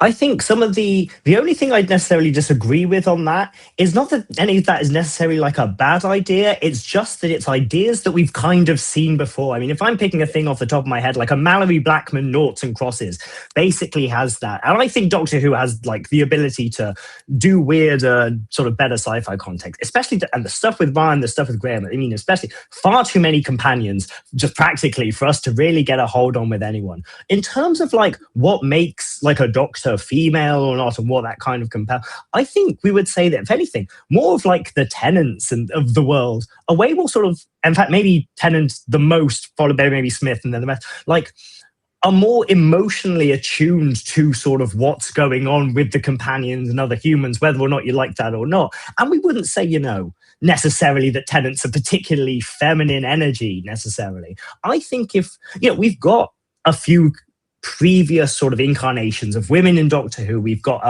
of like River Song or Clara potentially, to see who both of which have sort of a I don't want to reduce a female to sexual energy, but obviously that kind of plays in, to see how that works out. And if either of those characters had been shifted to be the Doctor, I don't think anyone would particularly say this is too much of a negative.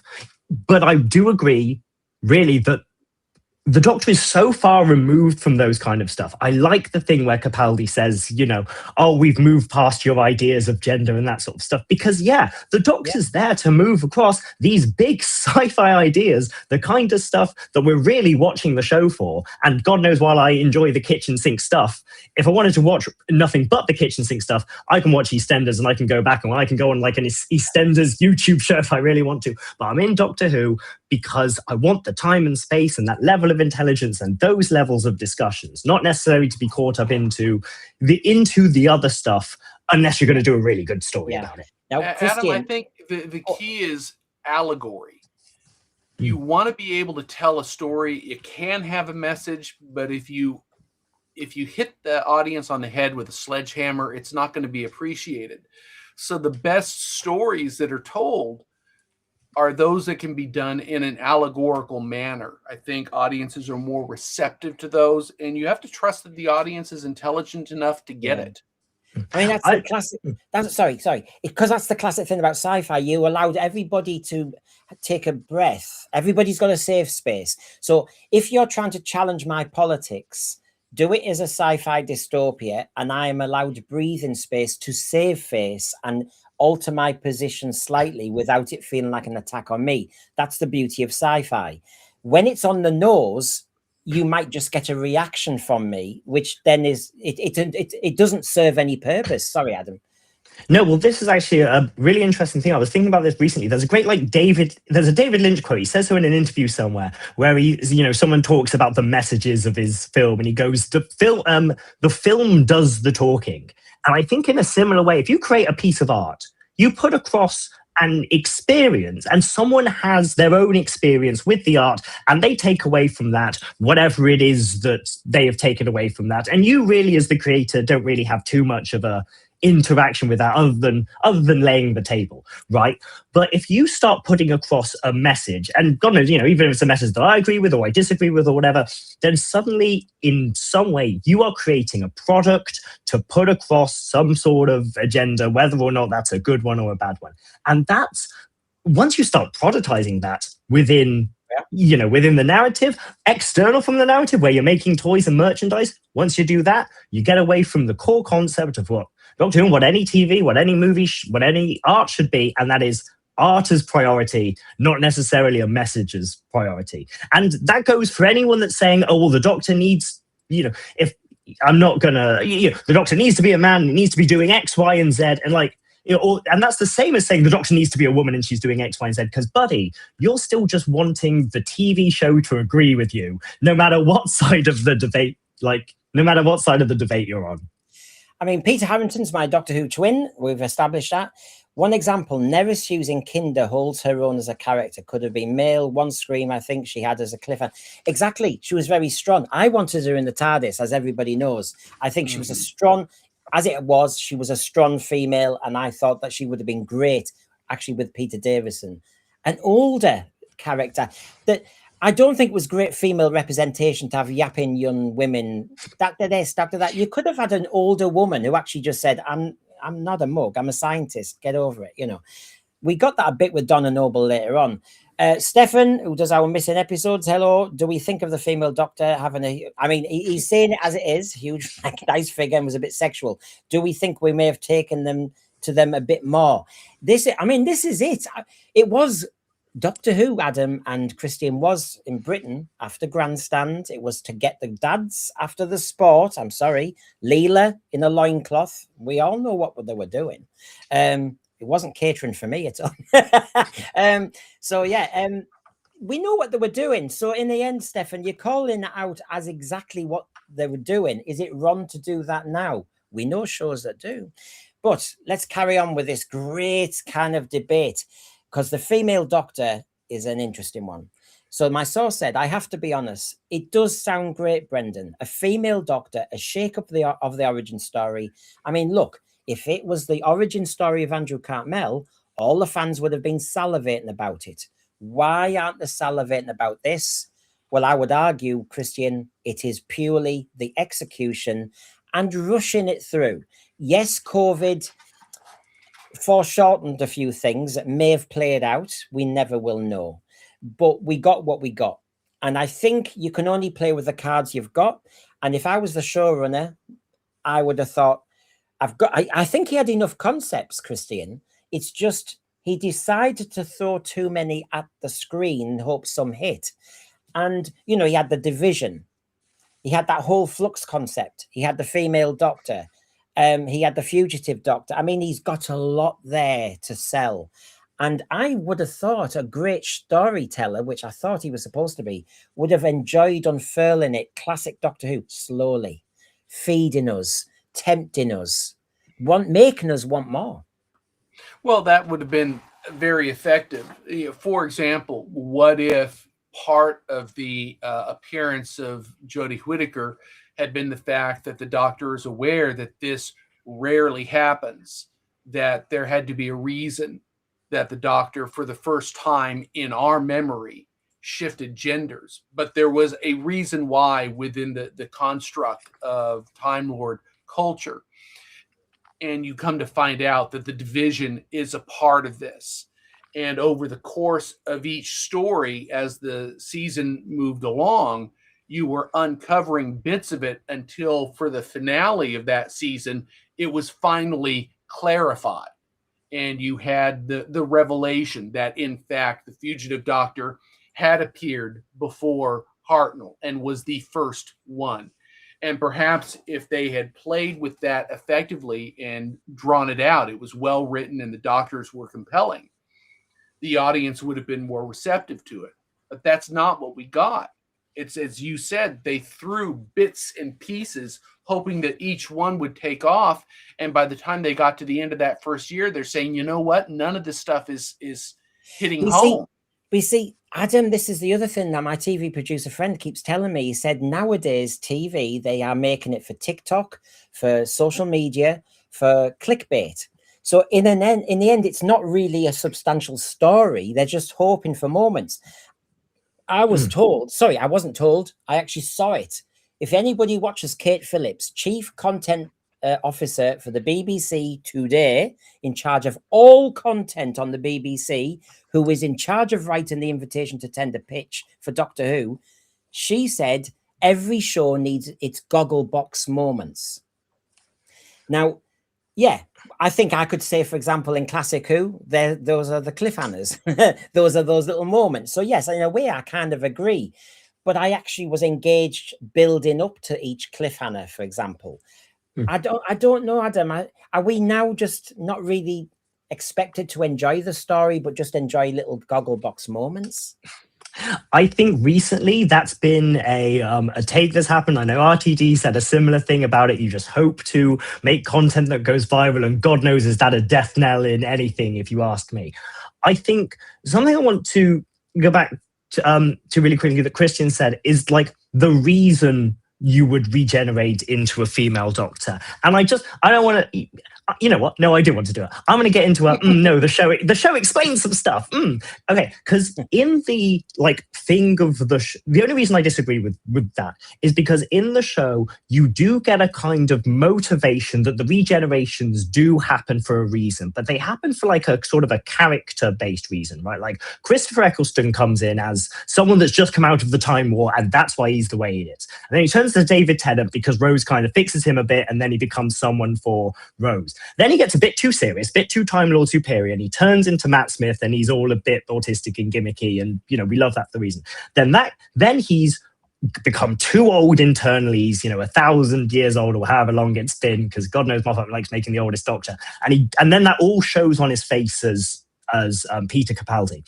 And then the thing is, if you then have, they must be a female for a reason, I think you then kind of start the question is, well, what is the reason for a woman? And I think, well, I can think of one reason, but you know what I mean? I think having that kind of as a meta message of the show, kind of puts us into a questionable area. Because I don't think really a female, I think a lot of the stuff is concepts, but I don't necessarily think a female Doctor is enough of a concept in and of itself, unless, as we've all said previously, unless you're really going to do something with it, then it's not really a concept. It's just a change in actress and a slight change in outfit, and even then, not necessarily that much of a change in outfit as we've seen previously.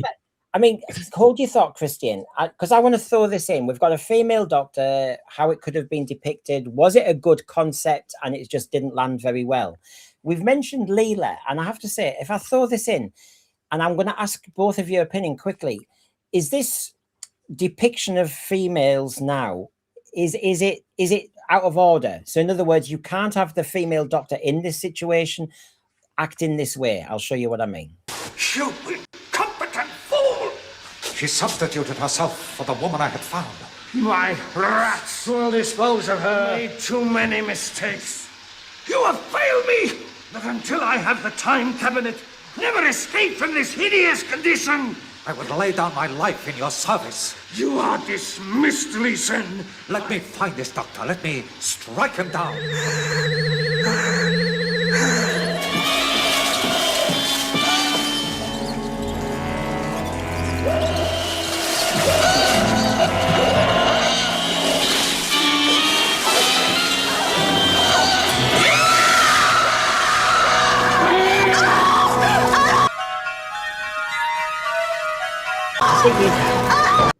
You see what I mean? The perils of Pauline kind of idea. Where do you stand on this, Adam? Can you have a Leela character now? Can you have a female Doctor in peril and needing to be? Because we want people to have agency. I think ultimately the simple answer to this is, if a man was in the same situation, if a previous doctor was in the same situation, would we treat this person any differently? God knows all of the various doctors have been in peril and have been sort of, tied up, needed to be rescued by their various companions, been overcome with greater odds, to the extent that their agency has been diminished. I'm going back to Martha a lot this talk, and I know, but for example, Doctor gets kidnapped by the Master and gets, has to be saved by the companions. Matt Smith gets put into a Pandorica. Admittedly, that only happens for about 30 seconds, but, God knows needs to be saved. I think that's absolutely fine. I think if you try and, then make that maybe a potentially psychosexual thing, you've really got to take it a bit more carefully. I don't think you would have a very different situation if, the Master sticks David Tennant in a cage and he's got him in a Princess Leia bikini. I think you definitely have some people writing into the BBC and saying, what's going on? I think the other thing is, even just conceptually, we've seen a lot of this stuff before, and I think, Doctor Who, you want to be seeing new things. In most television, you want to be seeing new things that you haven't seen before. I think sometimes, in some cases, if we went back to that sort of trope, people might, not necessarily be offended, by it, but I think most people would just be a little bit bored for it, or thought, could you not have come up with maybe anything, not even necessarily better, but maybe something a bit different? I would say something a bit different. One of the jokes from the 1960s was how many times Susan fell down and twisted her ankle, right? And we know that a lot of narrative shortcuts are taken just to remove a character from the scene, but they didn't construct the characters with the kind of agency they needed. One of the things at that time they were building towards was her psychic abilities, and then they kind of shunted her character off, and it was never fully explored. It always comes back to, are you writing the characters so that they are distinctly different from each other, that they serve the purpose of the story effectively, and that there is a growth arc? Wouldn't it be interesting if for a couple of seasons the Doctor had a young female companion who starts out as a damsel in distress, but after adventure after adventure after adventure, by the time it comes close to the end of her tenure, she's the one driving home the rescues because she's had so much experience under her belt that she's grown. And I think the audience would respond to that. So ultimately, it comes back to whatever personality type you have, the character itself has to be compelling. And usually the compelling characters are those who have agency or develop agency over time. Well, I will throw even more. It just so happened, he said, that it was Chris's version of it, and it wasn't very good. It doesn't matter that it changes how Hartnell is viewed, because most of the people in the room didn't know who he was. Let me remind you, he tells us, as you know, that the BBC really don't understand Doctor Who. They don't care about Doctor Who. William Hartnell, what's that? I thought the first Doctor was David Tennant. They don't even think Chris Eccleston. That's what he tells me, and he's in the room with them. So yes, he continues. You've got to understand, Brendan, you're dealing with people who don't watch the show. They don't like it. They're not interested. They just want it to be. They just want the content to work. It's IP and it's content. So they would have heard that you can do this, that, and the other, and gone, yeah, go on. A female doctor. Oh, sounds amazing. Get on with it. And it made me start to think Chris Chibnall and RTD are not stupid. They can sense that the BBC are not interested. Therefore, they have more power than you can imagine on any other show. Because if I was making Casualty, I can't make it into a musical. But with Doctor Who, maybe I could, because the BBC don't care. And this is the thing, I think, that it's almost an abuse that's went on, and it was exploitation of actually the BBC's ignorance. Anyway, just on this one, and then I'll get your opinions too. And the thread, I'm trying my best to bring you in.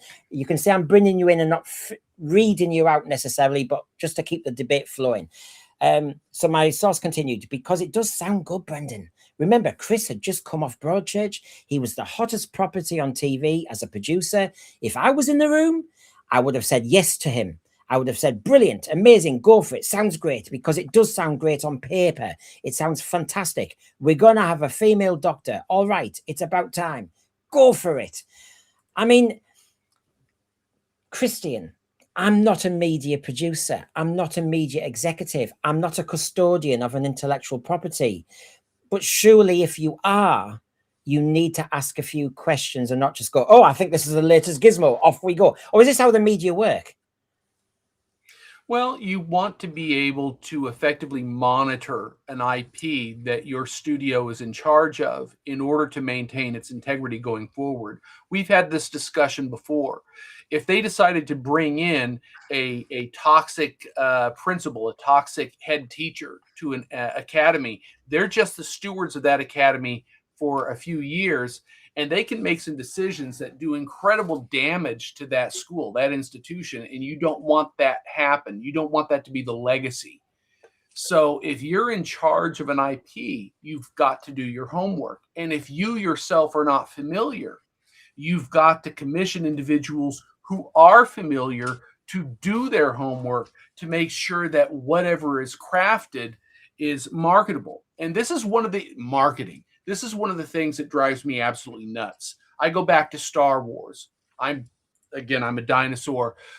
In the third film, back in 1983, they got rid of Chewbacca's people and brought in the Ewoks. So they basically chopped them in half and turned them into teddy bears. And the rationale was we can market it more readily. We can make money off of it. And what bothered me as a fan at the time was you had this brilliant opportunity to explore the Wookiee civilization, and they tossed it out the window so that they could market something on the side.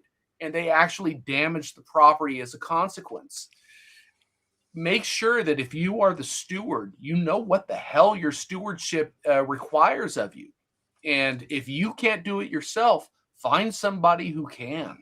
I don't think the BBC knows how to do that. Now, just before I bring Adam back in, just to remind everybody, because everybody is very heated, very engaged, and good for you. Please listen to what Garbage is saying. Saturday, 10 p.m. If anybody wants to come on, by the way, will you please write to me at sensethesphere@gmail.com, because this is a debate I think we all need to properly have. Hard reboot or risk corporate mismanagement of an IP. You can see what it's saying there. So Cliff Maxwell, everybody, if you want to come on, will you please write to me and we'll try and accommodate everybody. Adam, what were your thoughts on when we were just discussing, well, I don't know. Maybe it's my hard day, and I know people I've seen some people come up on the threads that disagree with this. I gotta say, just for a start, I really love the pun on "it's about time," because I think it works on both levels. Like I think it's really satisfying. I really enjoyed when they put it in the trailer. I actually thought that was quite clever about the thing. I absolutely agree with whoever was in the comment though to say it didn't deliver and really promise anything. I mean, God knows we've said that enough times, but potentially, yes, absolutely. I also, and it's my word, is it a harsh thing to say, but I also kind of agree on the side of the BBC on sort of saying, yeah, people don't necessarily care about Hartnell. And that's not to say, and as someone that obviously came in onto New Who and just started with New Who and I didn't watch any of the stuff previously, I think there's a difference between characterizing, those kind of the people that are making the decisions and the people that watch the show. I obviously care and love about, that kind of old Who, even though I didn't know about it. But I can at least understand the rationale of people that, are saying, well, there have been people that have had 20 years of a new Doctor Who canon who are going to care more about what has happened in, for the most part, a good chunk of their lifetime. God knows it was a good chunk of my lifetime, in terms of the future decision we're going to make, rather than people that, need to care about, God knows, 60 years-ish of TV show that they never watched and don't have that kind of experience with. I can understand that perspective. That doesn't excuse poor decision making. That doesn't excuse throwing things under the bus, maybe for the sake of throwing things under the bus. But I get that. Because you have to make those decisions, within a relative time frame, and depending on how big that time frame is haggling over the price. But God knows you got to do it if you are making those decisions. Yeah, well, good to see you, Grant G. Of many people, bring on the Who Pets. You need to go back to the beginning of the show. The Who Pets were on, and we even had Adam going red in the face. So there you go. I mean, honestly, that was.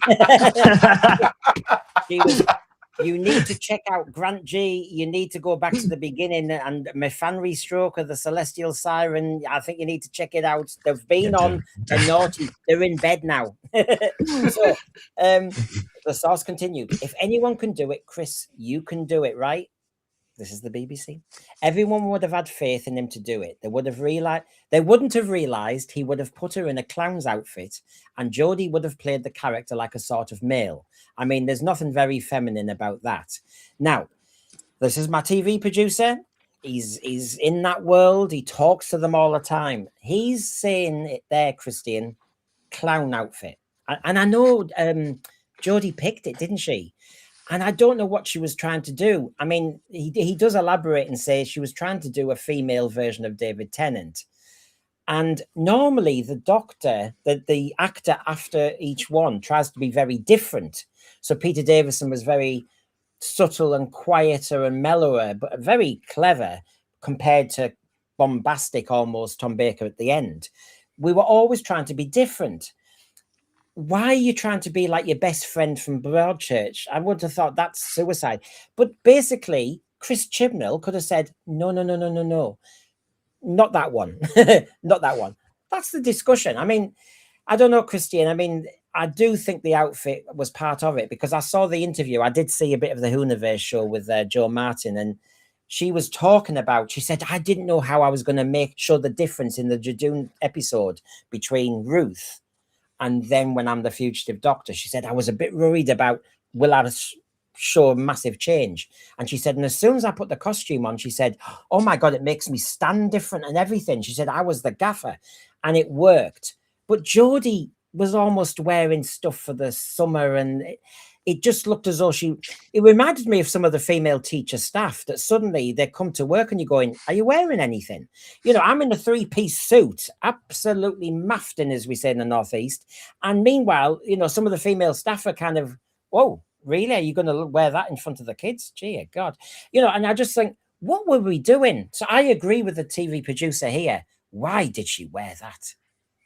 Well, it was a bad choice, but again, I got the impression I had a hard time seeing her compelling. And part of that profile, and we've talked about a profile, is an outfit, a presence that lends weight to the personality of the actor playing the role. And she didn't, in her appearance or in her selected personality performance, accomplish that. So she actually undercut herself. If someone were to insist that she play the role, I would have said, sorry, this is not going to work. We're going to have to change it. I mean, Adam, I don't know if you've seen the Universe. You don't have to watch the Universe show, but Jo Martin talked about they went to some top shops in London, that she had a top designer. He made it very cultural. He really wove a lot of things in and he really gave her boss power. Whereas who was actually directing Jodie Whittaker? And I have to say, again, I think the script's undersold her and the costume just didn't give her a chance. I don't know what you think, but I understand the idea that she was maybe going down the androgynous road. But then when you've got your first female doctor, is that just a misfire? Well, I think I am not a huge fan of the costume, and I agree. I do see what people are doing with it, but I think this is the thing with, you know, should we do something that's androgynous? Because I know we've had other fans in other areas saying that, oh, well, it's actually great that the male doctor is androgynous and doesn't play into these like aspects of gender or sexuality and that sort of stuff. But suddenly when we pivot to a female one, we'll suddenly know, you know, that's politics and they need to be feminine and they need to embody this stuff. And that is where you're treating the same character differently. And in fact, the same, not even just the same character in name, but the same character in ways that they've particularly acted differently, just simply by dint that in this case, we have one of them, you know, presenting as a woman.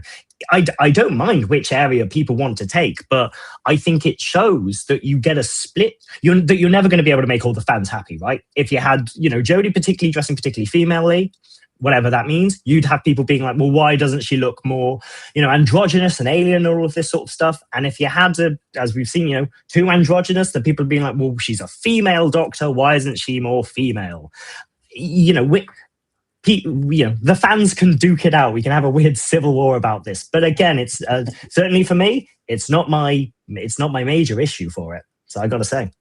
Yeah. And now I will just throw a little bit in here. So they wouldn't have known that he would not, in the writing, have ever explored the fact that she was a woman, Christian. They wouldn't have known. When they thought female doctor, they probably thought they were getting a female character, and they didn't. They got David Tennant in a clown's outfit. They didn't know because they would not have been mood boarded or put on the table. In other words, in 2026, when we're waiting for this invitation to tender pitch text to go out, and BBC Studios and everybody will make a pitch, Christian, that somebody will say, we're going to have the first whatever doctor, the first this, we're going to do that, we're going to make it really fresh. And the BBC will go, oh, okay then. There'll be no mood board. It won't have been played out. They won't see any scripts. They'll just trust. And we're sat here in our armchairs going, oh my God. Talk about the biggest cliffhanger in history, Christian. I'll be going, will this pitch work? Or will it land as badly as this did? My guess is it's going to land as badly as this did. And I don't want to be a downer here, but the problem is how the BBC itself operates. And they have not taught me to trust their professional credentials at this point. They don't seem to have a gauge on how to shepherd this specific IP. Maybe they can handle EastEnders just fine, but Doctor Who, they don't know how to operate around.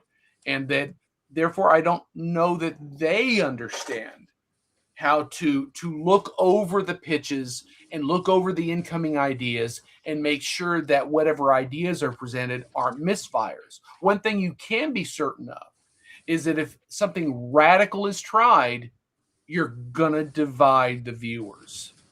Yeah, that's unavoidable at this point. I mean, on the right there. I always wondered about those color strips. I thought, is she on Rainbow? I mean, the program Rainbow. I just thought, what are we doing? But anyway, and look, I'll be honest with you. If you take a look at the Joe Martin costume and look at the power play. If you then look at Jodie and then you look at the Master, Master's got a powerful silhouette. This is just strategy from somebody. I'm not a TV producer, but I would have just said, if I was seeing all these concept artwork, I'd be going, no, this is my first female doctor. She needs to look more powerful than this. And you're making everybody she goes against dress powerfully. You're now expecting Jodie to really, really push herself to the limit. And I don't think that's fair. I'd agree. Yeah. I'd agree with this. I think we've seen, God knows when we introduced Matt Smith, which I think for most people is sort of considered like a semi-reboot between, certainly between showrunners. He made a huge show of picking out his outfit and being, as sort of as garish and weird about it as possible. It seems, even... I know, obviously, as mentioned in the comments, Peter Capaldi made his change for his outfit and having the sunglasses. Obviously, that's kind of for external reasons, but they had that in the show as well. God knows, canonically, the Doctor has, cared a fair bit about their appearance in their, male forms. It would make sense that the same kind of, I don't know if flamboyant is necessarily the kind of word, but certainly the same kind of potency and intention gets done for this one. I mean, Christian, it just seems mad. I mean, I did wonder a bit about the Peter Davison one. And I only say that because I was that early teenager and I'm thinking, you've made him very cream, very light. Light is sometimes light in nature.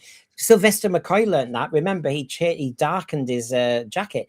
And I just think, are we learning anything? I'm not a costume designer. I'm not a TV producer, but I think I know a little bit more about this. And out of those three characters on the screen there, the weakest one is the blooming Doctor. Well, sometimes you can get away with someone who looks very casual and very unprofessional, i.e. Columbo Mysteries. He's got that rain jacket on. He always looks rumpled and unprofessional. Heck, look at the Troughton Doctor who was going as the Cosmic Hobo. The problem is, it comes back to the fact that this is the first female doctor. She needed to have a very compelling silhouette, and the one that was selected did not do her any favors. So, final little bit from my source here, Adam. At that stage, there would have been nothing right. So it sounds great on paper, and I would have signed that off. I would have been, yeah, brilliant. You're the hottest producer in the country. You want to bring in a woman. The woman's going to be an amazing actress. You won't get the casting run on that, will you, Chris? Of course you won't. It would have been unthinkable that he would have got that run. It would have been unthinkable. What is your final judgment? Now, I think Jodie Whittaker has been in some great stuff. I've enjoyed a lot of her material, right? Let me just park that there. I don't think she was the right choice to play the first female doctor, and I don't think the scripts helped either. But you can see how the BBC here will have probably thought, first female doctor, you go for it. I know you'll pick somebody spectacular and it'll be great. And it's unthinkable that you'll get it wrong. I actually do think he made mistakes, and I think next time the BBC should be all over this. Do you think he did make a mistake in his choice of the first female doctor? Well, I will do a quick one because I don't have too much of that. I hadn't seen Jodie Whittaker particularly in stuff previously. It makes sense. Why Chris Chibnall would choose someone that he'd worked very closely with, having done Broadchurch. That all makes sense. And while I agree with everyone else that, I'd say 99.99% of the harm does come from Chris Chibnall. See, Jodie's great in Broadchurch. See, I haven't watched it, and I assume that she's a very compelling actress. I do agree that, like, a little bit, she did not do what I would consider particularly good acting in, like, Doctor Who, but I'm only comparing her to previous fantastic iterations of the Doctor in the show. I actually don't have any other Jodie Whittaker to compare to. So really, me having any massive take on her acting ability it's not for me to say. I'm sure in other stuff she's brilliant. I've seen her in trailers for other stuff. She seems particularly fine there. So maybe it was just this one that was a bit of a flub. But ultimately, I blame Chibnips. I'm just gonna still put it to him. Yeah. I mean, Christian, in your wildest dreams, red-blooded male. Oh, you've got your female doctor. I mean, whether you canonically think it's good or not, boy, here you go. Did it work? Was it a good choice? Would you have made a different choice? I would have made a different choice. I come back to the phrase uncompelling, and I'm going to use a shift here. Star Trek Voyager, Jerry Ryan comes in to play 7 of 9. And the joke I was making to my friends at the time when she first appeared, they brought in someone boobalicious because they're trying to talk down and pander to us young males. And then as the story progressed and I saw the performance of the actress and the writing for that character, I thought, oh my gosh, this is a compelling character. This is very good writing. So they cast the character well, and the performance was excellent. And I'm looking for the first female doctor, and I'm thinking, okay, what are they going to bring to the table? And I meet Jodie Whittaker, and it felt empty. It felt like it was a placeholder. If someone catches that idea, it didn't feel like a fully realized personality. And that tells me that if she was the right actor, that they didn't give her the right direction to interpret the character properly. Well, I can say I've had a very engaged thread, and I've tried to put a lot of your comments up. On the Jodie one, I think, to be fair, everybody says she's good in other stuff, and I've put those up on screen. I just don't think it landed, personally speaking, and that's a shame. That's a shame. Just a missed opportunity, but hey, we're getting used to them. So that was the show that was the failed reboot. That was my media source, really saying it as it was. And thank you. We've covered classic and New Who experience here, thanks to a very lively animated thread. Remember that my next show, because I'm having a few days away, is Hard Reboot or Risk Corporate Mismanagement of an IP. That's Saturday night at 10 p.m. If you want to be on it, will you write to me in the meantime? Adam, it's great to get you on in a live show, and I think it's great to get that interaction. And my God, Christian, I can't cope with this. I'm the man in the middle, and I can't keep up with you two. You two are you're so good at this. I can ride the wave and keep an eye on the thread. But thank you very much, Adam, and hopefully you'll want to come on again. Thank you very much. Thank you for everyone commenting. It was really good stuff. And obviously, Christian, you look after yourself. Thank you for coming on again. Everybody, please like and subscribe. Give us a repost. Give us an email. See you on Saturday at 10 p.m. In the meantime, enjoy your night. Thank you, everyone. Bye.